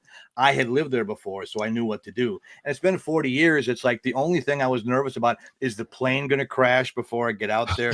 I know what I'm doing, and so the nerves are really gone. I have other problems in my life. That's not one of them. So at this particular point, I knew exactly what I was going to do.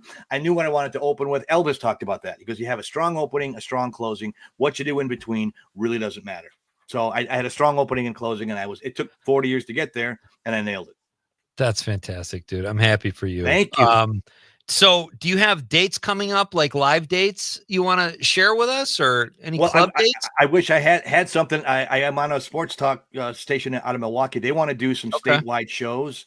And it's just I put a show together called Schlitz Happened, an old Milwaukee blast from the past. And it's about Wisconsin stuff. You know, and I want to do that around the area. It's like I've had my fill of road, and I think people laugh just as hard in Crivets or Rhinelander or Ashland or anywhere like that. So I want to go around the state and do just local based shows. My grandma's from Shawano, grew up in Milwaukee, all-star wrestling, things like that. So that's what I like to do. I like to put it together. So if anybody listening has a theater or just, 100 seats, if I can get 100 people to come out and pay a fare thing and buy a tchotchke or a trinket, I can make a good living. At this particular point, I live like a bug. I just want to entertain and have fun.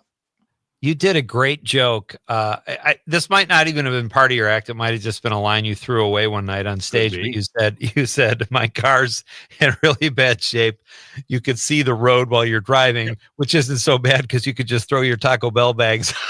I call it sun floors. That's a Wisconsin tradition. My feet are cold. Put them on the muffler. Shut up.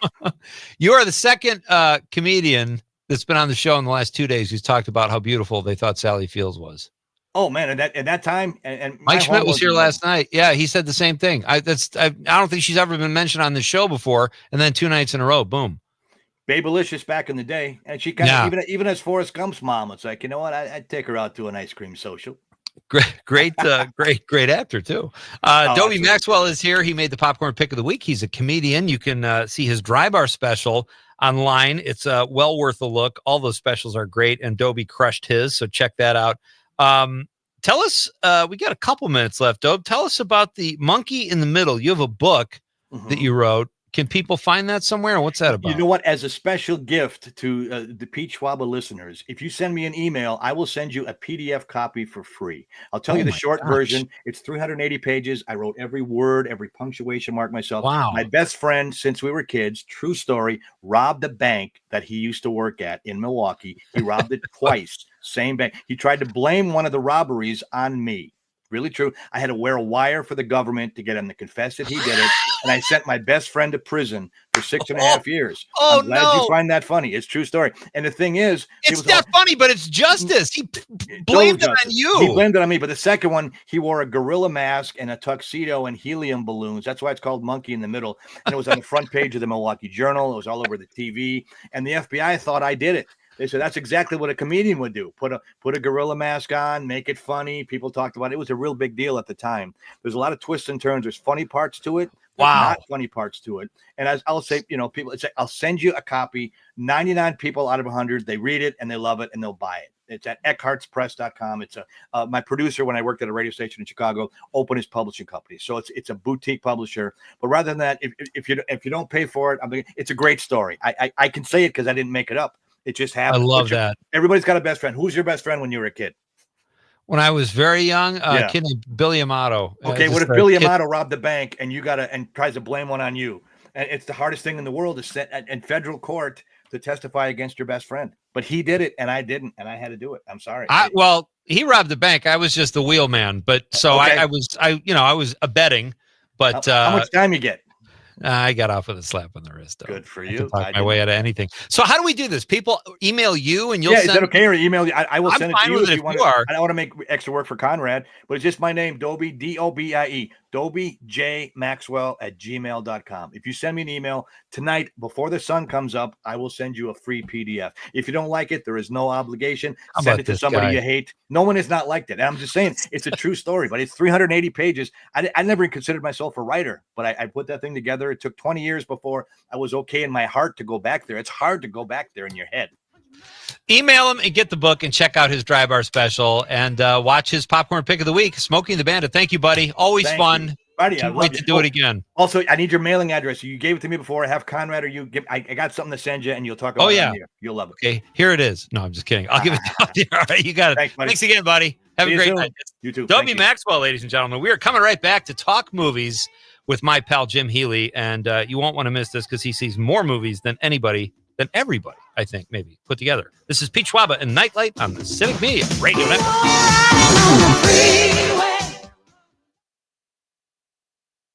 This is 97.9 WGBW. Mark your calendars for heart-pumping, exhilarating action at the 2025 Queen Marinette's Run the River Powerboat Races in Marinette, Wisconsin on June 7th and 8th. The action will be nonstop as these high-octane boats reach speeds of over 105 miles per hour. Races kick off on Saturday and Sunday at 12:30 p.m. and run throughout the day. Free for the whole family, this is the perfect summertime weekend getaway. For more information, head to fishonmarinette.com and click on the events page. Timeout. All right. Remember, we're a team that plays together. Listen, the winning will take care of itself. We just have to get everyone involved. In interscholastic sports, we celebrate what makes every one of us unique. And in the pursuit of a common goal, everyone in the huddle, in the bleachers, and in the community comes together. This message presented by the WIAA and the Wisconsin Athletic Directors Association.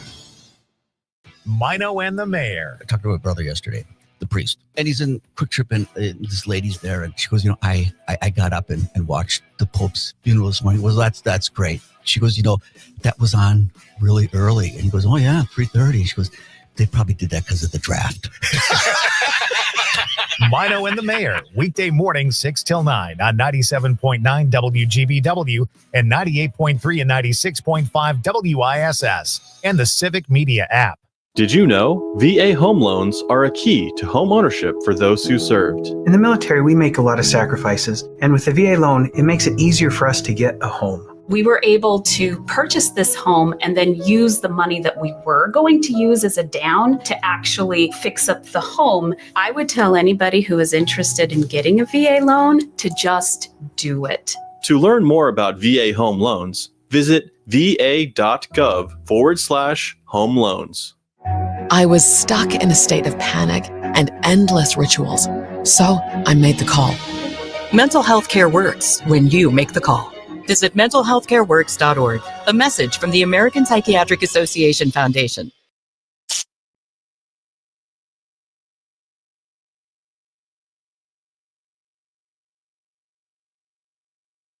Mother, there's too many of you crying. Brother. Welcome back. We are in the middle of Act 2 tonight on Nite with Pete Schwaba. Great to have you with me. I think that's the second time I told that Burt Reynolds story because I feel I'm having some deja vu. It could be the You never rain. know what's going to strike. Could be the deja rain. vu. Oh, we got some texts we got to get to. All right, our question of the night, folks, is what is your favorite or least favorite emoji? We'll get to your texts very soon. Right now, I'm excited to have this next gentleman on the show. He's been on the show before. We've talked some movies. Jim Healy literally watches more movies than anybody. And I know literally gets used, thrown around a lot, haphazardly. But Jim watches more movies than most of us have a right to. He is one of the programmers at Cinematech and the Wisconsin Film Festival. And he joins us on the stream from Madison tonight. Hey, buddy. Hey, Pete. How you doing? Are you? I'm good. well. So I have to tell this. I thought you were. I didn't think you were mad at me, Jim, because we've never really exchanged harsh words or tried to date each other's wives or anything like that. But I didn't hear back from you, and I saw you at one of the parties, and I said, "Hey, I texted you, and I'd love to have you on the show, but if you just don't want to be on the show, that's fine." And you said, "No, I'd love to be on the show." And then you showed me your phone number, and I realized I was texting your office phone for 2 months. So. And I rarely hear back from office phones when I text. So I'm glad we got this worked out, and it's great to have you here. I don't even pick up my office phone when it rings. Much less, and of course, it doesn't get any text. So We just saw a statistic tonight that said 65% of the people that get phone calls don't want to answer them. They're scared of their phones. So I guess I would put you in that category. And that's not true that I don't answer it. I do answer it, but I can tell you right now, I don't know how to dial out on that phone. So I only use my cell phone to make calls when I'm in my office. Oh, that's great. All right, so let's do this. Before we get into some movie talk, you've seen a lot of stuff. I've seen a few things I'm anxious to discuss with you. But how did the Wisconsin Film Festival ended about 3 weeks ago? Maybe not even. Right. Give us a wrap up. And if you can, are there any films that you guys showed that people could look forward to seeing maybe that will get like a theatrical release or be available to stream soon? I'm sure a lot of them will be probably more streaming than theatrically released. I know, for example, The Surfer, this new Nicolas Cage movie. Oh yeah. Showed at our festival. I didn't see it at the festival. I missed it. So I'm going to go check it out this weekend. I know that's opening. There's a really nice drama about aging called Familiar Touch, which I saw towards the end of the festival, and that's going to be coming out soon. Friendship was our opening night film with Paul Rudd and Tim Robinson. That's getting released very, very soon from A24. So those are, just a few. I missed the John and Yoko film, 1-to-1, when it was in the festival, but I saw it right after, and I guess it's kind of come and gone right now, but man, that was terrific. Really? A documentary, I assume? Really good, directed by Kevin McDonald, who started in documentaries and goes back and forth between documentaries. Like he made the one about, I think he made the one about Whitney Houston a few years ago. He made Into the Void about mountain climbing, and then he'll do narrative films like he did The Last King of Scotland, which won the Oscar for Forrest Whitaker. Really good director. And this is it's all about John and Yoko shortly in the couple of years after the Beatles broke up, and their activism during that time, and their various art projects, and it's just very moving. And then there's some great concert footage from the 1-to-1 concert that they did with a bunch of other artists. Stevie Wonder's in there, and a bunch of other great performers too. Nice. I don't know if you got a chance to see the movie Threesome when it played there. I did see it. I thought it was fantastic, and I thought maybe that's something that they would release in theaters because it has Zoe Deutsch. She's pretty hot right now, and a couple other young actors too. I think that's the plan, and I've heard great things. I missed it. I'm a fan of the director, Chad Hartigan. In fact, he sent me an email about 10 years ago, maybe more, saying, would you consider showing my film? This is Martin Bonner. It was his first feature, and I ended up seeing it at Sundance and programming it for our festival. I can't remember what year, maybe 2014, 2015. And it's one of the best debut features of the last 20 years or so. No and kidding. I saw the next film he made too, called Morris from America with Craig Robinson, and that's also a very good film. It was great. It was very thoughtful. The characters were fantastic. We had Ethan Ogilvy, the writer, on the show one night. Ben put me in touch, and Ethan was great. And I got to talk to him a little bit. And he said, it's fascinating, Jim, because when Ethan was on the show, he said there's a moment in the film about 30 minutes in where the entire audience gasps and nobody sees the twist coming. So my wheels are turning, and I'm watching this, and I was sitting with Greg Liana. We went to see it together, and we're sitting there, and he's like, has it been 30 minutes yet? I'm like, I don't think so. But then that moment happens, and it's like, yeah, how did I not see this coming? But it's just great. And, he did a great job in the script, too. So that was a fun one. That's the best when you have those moments. Yeah. I'm really looking forward to it. I only program, I don't know, about 25 to 30% of the festival. Maybe it was even less this year. So I saw what I saw, and then I saw a few things leading up to the festival that Mike King and Ben Reiser had programmed, and then afterwards I caught up with a couple of things, but I still need to do some catching up. My new movie viewing numbers are down. My numbers are kind of up where they usually are, but I've been doing a lot of rewatching. I have this Blu-ray and DVD collection, and I had to start getting to them. There's a lot of these things are on my shelf still shrink wrapped, and so I've been watching a lot of things I've seen before and enjoying that too. So that's okay too. I hate when I say to someone like, "Oh yeah, I saw that," but it's like 20 years ago and I barely remember it. So you feel like you kind of have to rewatch it. All right. Jim Healy is my guest. He joins us from Madison over the stream. We're going to talk about Gene Hackman. We'll talk about what Jim is seeing and what he can maybe recommend. That's all coming up next after Civic Media's news team keeps you informed. It's Pete Schwaba and Night Lite on the Civic Media Radio Network.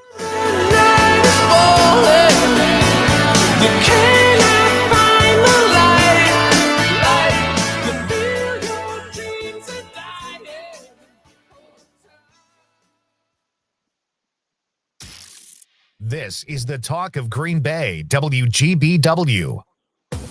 Local radio for you and your community. It's Civic Media's mission with stations across Wisconsin. Find your favorites at civicmedia.us. ABC News, I'm Dave Packer.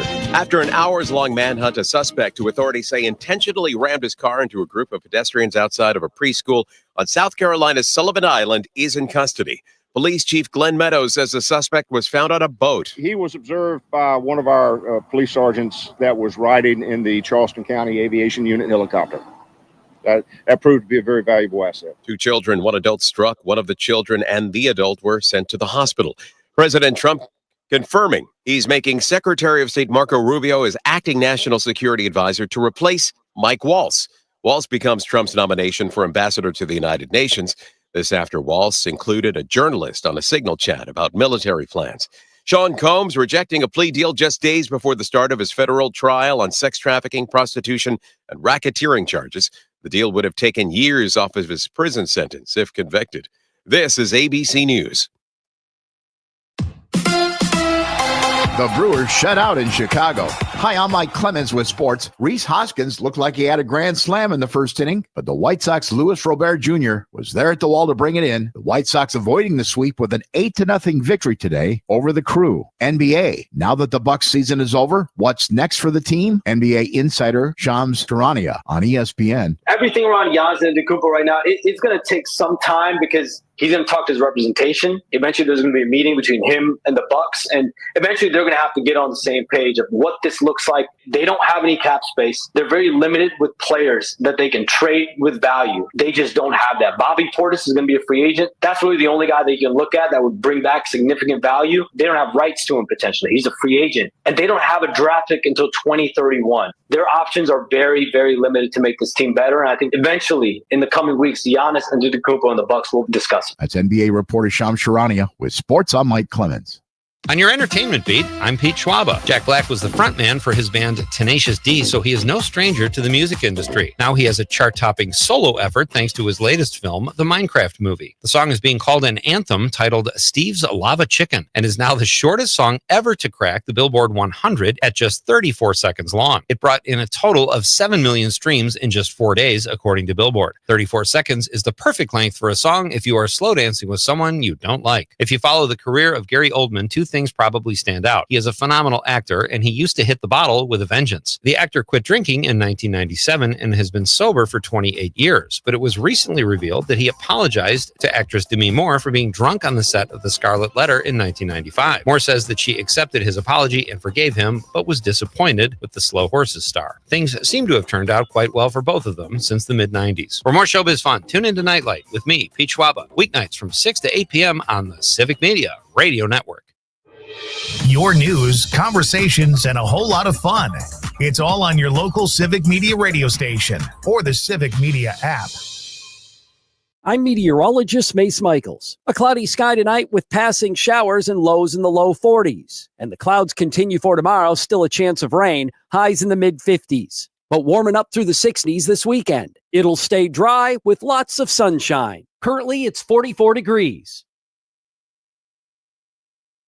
The Todd Albaugh Show. How has the first 100 days of Donald Trump affected you personally? I'm so glad for these calls and texts because this is what matters. We can listen to national news, read national news, but it's what we here in Wisconsin are experiencing in our real lives that mattered to me the most, and I think is the best indication of where our state is at. Catch the Todd Albaugh Show at its new time, weekdays 2 to 4 on Civic Media and the Civic Media app. The Maggie Dawn Show. Check out my war plans. Pete Hegseth talking about first big strike against the Houthis in Yemen on Signal, 2 separate channels. Yes, the one you heard about before with the reporter on it. Oops-a-daisy. And now also his wife, his bro, and his lawyer who magically got hired by the Pentagon. This guy's judgment could not be worse. Do you think Hegseth should probably resign? The Maggie Dawn Show. Weekday afternoons 4 until 6 on your local Civic Media radio station and on the app. John Mino and Jim Schmidt. On Friday's show, Mark Houston from Amplify and Balance.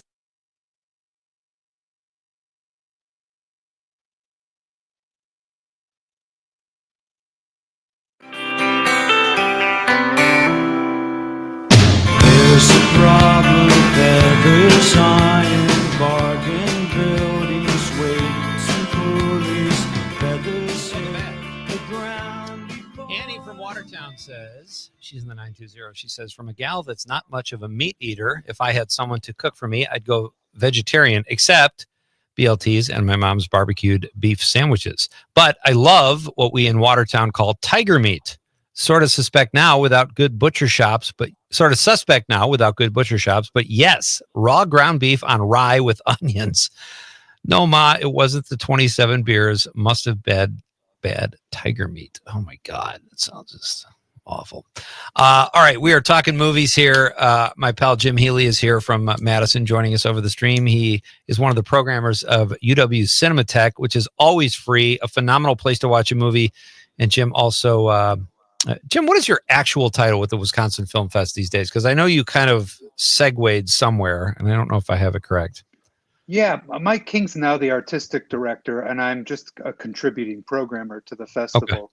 Okay. I'm still director of programming of the Cinematheque. You know, I was in Madison last week for 2 nights, and my show's over at 8. And if I had timed it or been there on a better night, I just love watching movies at Cinematheque. You guys book such great movies. It's such a great place. You just feel like a film purist when you're watching a movie at Cinematheque. There's something about it. It's great. Well, tomorrow night we have our last regular show of the season. We're going to be back in late June for the summer, but we've got a 1925 John Ford silent Western tomorrow night called Three Bad Men. And we're going to have David Drazen from Chicago playing live piano with the film. Oh, I love that. That is so great. And that's free, right? Cinematheque is free to the public. Completely free. So that's so great. Let's jump in and let's talk about what we've seen. You've seen Sinners, and I want to start there because I have not seen Sinners. The reviews are incredible. The drop-off after week 1 at the box office set a record. It was only 6%. That's incredible. What did you think of the film? You know, I wish I loved it. I admired it. I'm really excited that, you know, such an original film, you know, with lots of ideas is, you know, growing at the box office. Clearly people are responding to it. Essays are being written about it. You know, critics love it. But I just, you know, I just wasn't carried along with it. I thought, you know, it was entertaining enough. I wasn't bored with it. And there are some really, really great performances. I really like Delroy Lindo a lot. He's great. But you know, it didn't immediately strike me as a masterpiece. I certainly wasn't, you know, carried along by it the way I am certain films that just, you know, really move me, I guess. Yeah. Okay. I'm still going to see it. I'm curious. I wouldn't miss it. Yeah. What the hype is, you know what I mean? Like, it's just gotten such amazing response from critics and audiences. So I'm definitely absolutely. It's the movie of the moment, you know, like it or not. It's, you know, right. the thing to say. What else did you tell me you saw today that I wanted to ask you about? Text here because I thought I really liked 1-to-1 John and Yoko. I think we talked about that already. Talked about that, right? I saw Working Man. It was Working Man. I wanted to ask you about Working Man. Right now, you got Jason Statham reteamed with the director of The Beekeeper, which. Okay, I loved it. You know, it's not. I did too. It's not any great work of art, but as a piece of action, you know, righteous vengeance filmmaking, I was with it, and I enjoyed the work. I think it's A Working Man is the title. Yeah, I liked it fine. It's I think is it maybe like an old Sylvester Stallone script? He's credited as right. Maybe he wanted to do it for himself at some point. I'm really not sure. Maybe it was something he developed for Statham, but he's one of the co-writers on it, and it's got a little bit of a Stallone feel to it. Yeah. It's, you know, again, some righteous vengeance and some not so veiled politics, but also some interesting politics too, and you know, it's fun. It did the trick. It's funny because you mentioned The Beekeeper, pardon me, but like both a beekeeper and a working man, they have great villains. Like, you just want these guys to die on screen. You know, like, they're such jerks, and Statham is such a good guy. But the patterns I've noticed in both films are those that we hate the bad guys and the hierarchy. He has to work his way up through 4 levels of bad people. Right. And then I don't know why they don't do this though, Jim. This drives me crazy, and it could be easily fixed. They just get sloppy. Like, you've got all this great action in both Beekeeper and a Working Man, and then at the end, there's 100 guys shooting at him, and they're just missing him, and he's shooting. I'm like, this could be fixed so easily. I don't know why they do that. Yeah, why does it have to be that? You know, that hyperbolic, I guess. Right. But they had me the whole way, and now I'm like, and it's the same thing. I don't know if you saw the movie Drop, but I liked that a lot up until the end, and then it just got insane. You know, I liked the trailer. I wanted to check it out. I just, after the film festival, I stayed away from theaters for a little bit, and then I've started to come back out again and seen a couple of things this last week. Let's talk about Gene Hackman. You mentioned earlier when we texted, they just discovered his actual cause of death, and it was just I would say it's tragic. It's too bad he went like that, but he was 95. He lived an amazing life. Yep. So do you have a favorite Gene Hackman film? I have several, and that's hard. It's really hard to put a finger on my favorite. I mean, maybe the best movie he was ever in is The Conversation.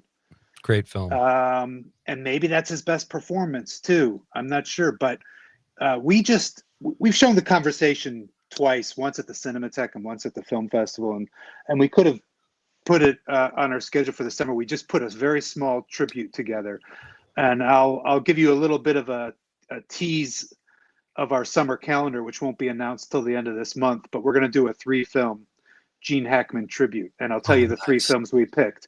The first is French Connection 2, which we've shown the French Connection before. His performance in French Connection 2 is extraordinary. In fact, I think he agreed to do the film if certain conditions of the script were met. One is that Popeye Doyle gets addicted to the heroin that his nemesis is peddling. Right. And he has a cold turkey recovery sequence.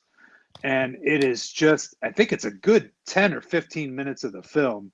And Really? it's harrowing and disturbing, but also funny and odd and offbeat. And he's just so good. And really, we're seeing the other 2 films we're showing. One is Scarecrow, which is his kind of buddy road movie with Al Pacino from 1973. A real, kind of a funny and sad movie about a couple of guys on the road, just trying to make a living and right. Pursuing their dream of opening a car wash. I love stuff like that. And the third film is one that Hackman himself probably lumped into that huge group of films he started doing, especially in the late 80s, all the way up through when he retired in 2000, that were kind of like, that seemed like money jobs. But, and some of those turned out to be pretty good movies and some are memorable films. And the one we're going to show is from 1990. It's a remake of a classic film noir called Narrow Margin, directed by Peter Hyams, with cinematography by Peter Hyams. He's one of the few directors who does, and it's a really great looking action film at a time when action films were kind of at their height. It's like, imagine the budget of a movie like Cliffhanger, the Stallone film, right?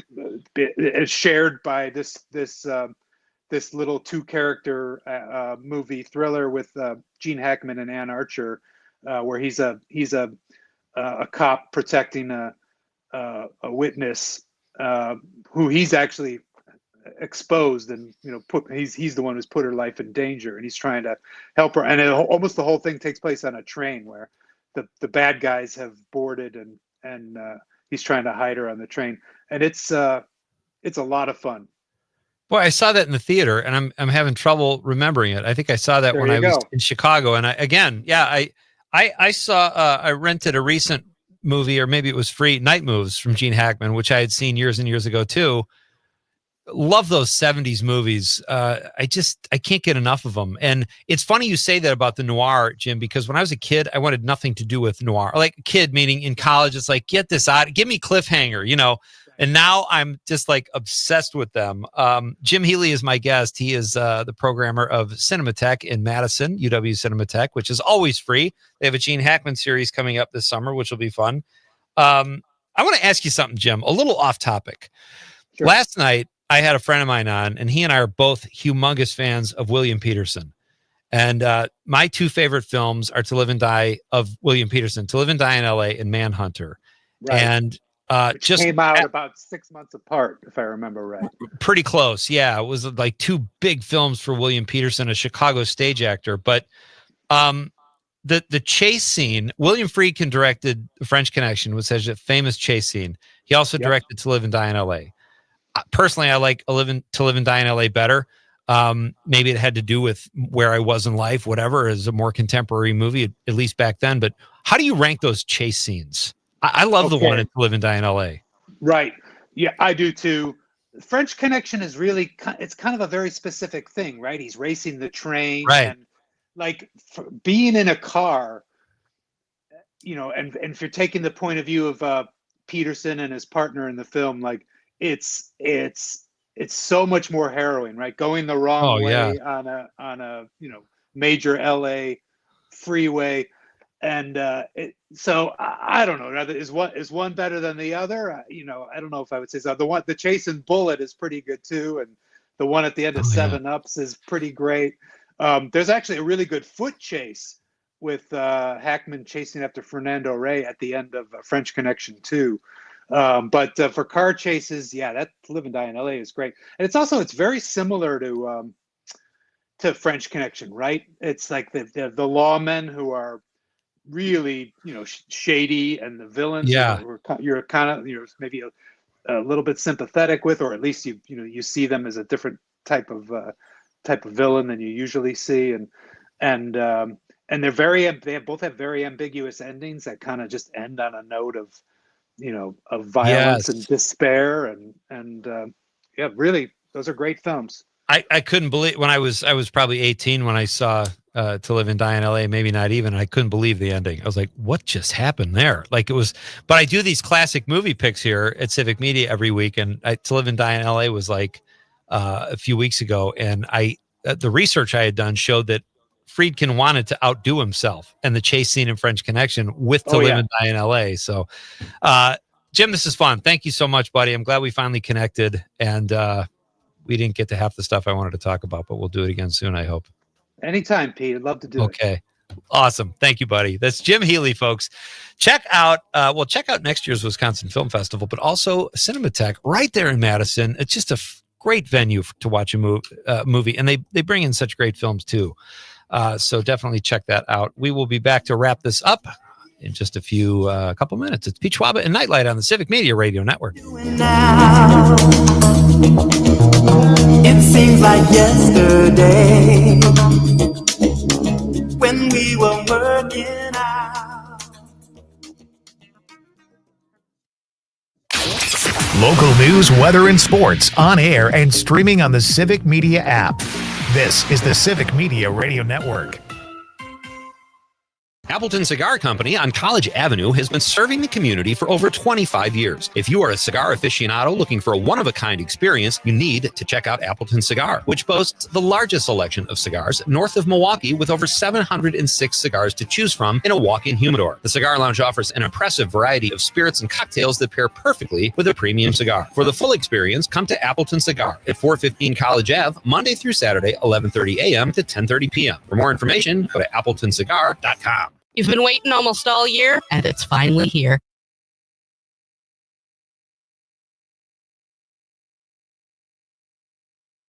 Way. And there's no better way to do that than with some Beer Factory, where there'll be gift certificates and show tickets given away, costume contests, and of course, the trivia. Do you think you have what it takes to win? Is the force strong with you? Go to WGBW.FM and click events to find out. Hey, it's John Mino. And James Schmidt from Mino and the Mayor. Want to stay in the loop with all things Northeast Wisconsin? Sign up for the WGBW weekly newsletter. Get the latest local stories, updates on the weather, and a special feature from our Mino and the Mayor podcast. It's your one-stop shop for real news and great conversation in Northeast Wisconsin. Log on to WGBW.FM today and get signed up. WGBW.FM. Then there's a free and confidential Aging and Disability Resource Center, ADRC, or Tribal Partner Agency. We're here for older adults, adults with disabilities, and your families. ADRCs are a bridge to support for benefits and financial assistance, transportation, in-home care, and more. Get to know your local ADRC and connect with resources today. Call toll-free 1-844-WIS-ADRC or go to findmyadrc.org. Paid for by the Wisconsin Department of Health Services. The Todd Albaugh Show. David Hogg, Democratic National Committee Vice Chair, says, no, we're going to spend $20 million to take out fellow Democrats who are either too old or not voting progressive enough. And Republicans are doing this as well. They don't want any compromise, zero-sum game. I spent 30 years in politics. The best politics are pragmatic. You get 75% of the loaf and you move on. Catch the Todd Albaugh Show at its new time, weekdays 2 to 4 on Civic Media and the Civic Media app. Reviewing the week's legal news with a friend of the court. Well, I'm looking forward to Saturday morning. I haven't missed one. Outstanding. Just like being in school. It has been a week in the areas of law and government and the aspiration for justice in America. As always, I am delighted. I am honored that you have chosen to spend some of your weekend time with me in discussion. Amicus, a law review with Jim Santel. Saturday mornings from 9 to 11.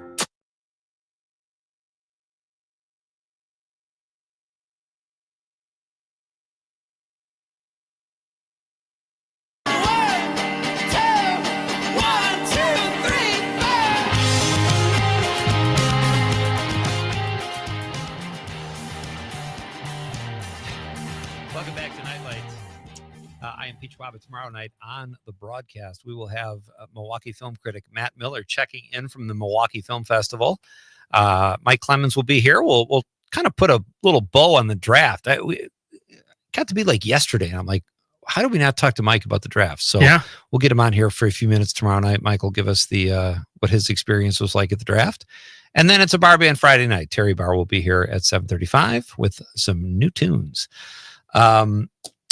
Going out to the text line, our question tonight was, what is your favorite or least favorite emoji? And we've had some phenomenal answers. Ed from Madison says, he sent the devil one with the horns. And he says, we use this when texting about a particularly trying person in our building. Isn't that funny that person probably has no idea? That's what I use when I talk about you. That's edgy. I like that. I'd rather that than guy in a cardigan. Nothing against cardigans. I have a couple. Jim from Appleton says favorite emoji. He's got the smiley face, the thinking emoji. I like that one too. And then there's the thinking with the monocle. That's a great one. He's got the hang loose, the peace, and then the monkeys with their hands over their eyes, ears, and mouth. Well done, Jim. A lot of thought went into that. Tyler from Wisconsin Rapids says, I think that may have been the ginger assassin from Wausau who attacked your guest. That's her style. Yeah, she went down to Milwaukee to attack Dobie Maxwell. I heard about the ginger assassin. What is that? That's a real thing? No, just kidding. Could be. And she is the ginger assassin. Wow. Stay out of her way. Eric from Madison says, the one where the hands are high-fiving, but everyone thinks it's praying. Oh, that's funny. Is that a thing? No, they're praying. Yeah. They're praying. No, that's high-fiving. That's prayers. I like where he's going with that, though. That's a new angle. I never thought of that. I like the fist bump. Fist bump's kind of cool. They're all cool when you first see them. Yeah, and they release, more emojis every time there's an update. Exactly. We read Annie's. We've got, and then AJ from the 608 says, hi, P and C. Ooh. That's not right. Fighting words, AJ. Conrad is very sensitive about his name. It's high P and K. I'm sure she'll get right on that. She says, I don't mind Jason Statham. He's pretty typecast, but I enjoyed Crank and the Meg was fun. Oh my God, the Meg was hilarious. I've been fascinated with megalodons since I was a kid. Like 100-foot shark. Are you kidding me? I have one in my backyard. A shark? 100-foot one, yeah. That's impressive. Yeah. You're a renter. I don't know how you trained. pulled that. I trained. You pulled that out. You're the next Jason Statham. Yeah, he's fun. He's a great action hero. I'm with you, AJ, for sure. Steady Eddie says, Pete, Goobers chocolate-covered peanuts are a perfectly good movie snack. I was starting to like, respect, and giggle with your guest, Dobie Maxwell, until he said he eats Raisinets mixed with Goobers. That has to be a mortal sin. I hope Dobie is not Catholic, because if he is, he's going to hell. Did you know Raisinets have been banned in Europe? I did not know. I don't know about the Ginger Assassin. I don't know about Raisinets in Europe. I don't know what's going on, Steady Eddie. But he says Dobie eats Braunschweiger while watching Smokey and the Bandit. I'm sure Smokey and the Bandit are both rolling over in their graves. No. Puke emoji, green face emoji. Say it ain't so. I'm still going to get Dobie's book because it's free. Favorite emoji? Well, we know Eddie's favorite emoji. Sunglasses. Sunglass smiley face. It's me, Steady Eddie. He. Thank you, buddy. That's a great text. Brian from Milwaukee says, favorite is Rolling Eyes. That's the second Rolling Eyes one we've had. And Brian says, favorite also is Live Long and Prosper. I thought that was Spock. I thought that was like a Star Trek. It is a Star Trek thing. And is that the phrase? Live long and prosper? I admittedly, I'm the only person. I don't know Lord of the Rings and I don't know Star Trek. Yeah. I mean, I don't really know Star Trek that well either. But I knew that sign. I just didn't know the phrase. Know, you know, my friends when we were younger, we'd always be like, some people can't do that. They can't split like their fingers down the middle. I thought it was Mork. And I could always do it. And they get jealous. I could do like, all. Look at that. Yeah. Some serious dexterity. That's some serious. You must have got all the girls when you were younger. Show them that move. Hey, girls, check this out. Let's go play Foursquare. Brian from Milwaukee says it's Star Trek. Yes. Thank you, Brian. Awesome text, everybody. I'd like to thank all of you for being part of the show. It's always so much more fun. I'd like to thank Jim Healy and Dobie Maxwell for his popcorn pick of the week, which was Smokey and the Bandit. I was texting while I was talking to Jim. Whenever I have like a movie aficionado on, they always mention films, and I've never seen The French Connection 2. So I texted that. I didn't want to forget about it. When I write stuff on my paper here, I just throw them out and I forget at the end of the show. So I'm like texting my wife, French Connection, Prime Cuts. I'm texting her all these movies, and she's probably like, what the hell is going on?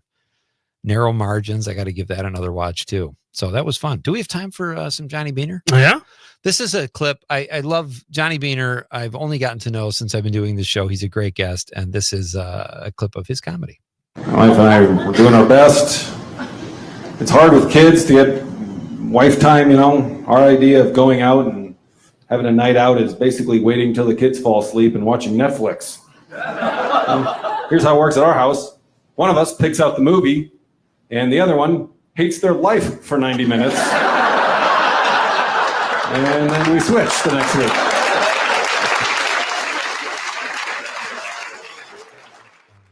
That's Johnny Beaner. Check him out. He's hilarious. Tony the Trucker from the 608. Oh, he's up. Does this guy sleep? I don't think so. Tony says, Pete, I stand with Dobie. Liverwurst is awesome. Best way to get your dog to take a, I can't see that kind of bath. Pill? Oh, pill. Yeah. Bath. Put some liverwurst in the tub. Oh, thank you, Tony. Tony, we'll expect to hear from you in about 12 hours too, buddy. Thank you, everybody. On behalf of the lovable producer, Conrad, good night, Wisconsin. Secret club. I guess that could work. We have to try. What would Brian Boitano do if he was here right now? He'd make a plan and he'd follow through. That's what Brian Boitano do. When Brian Boitano was in the Olympics skating for the gold, he did 2 sound cows and a triple. That's while wearing a blindfold. When Brian Boitano was in the Alps fighting grizzly bears, he used his magical fire breath and saved the maidens there. So what would Brian Boitano do if he were here today? I'm sure he'd kick an ass or two. That's what Brian Boitano do. I want this feature part of me. It has stunted my vocabulary. And I just want my mom to stop fighting everyone. For when we all be an activist too.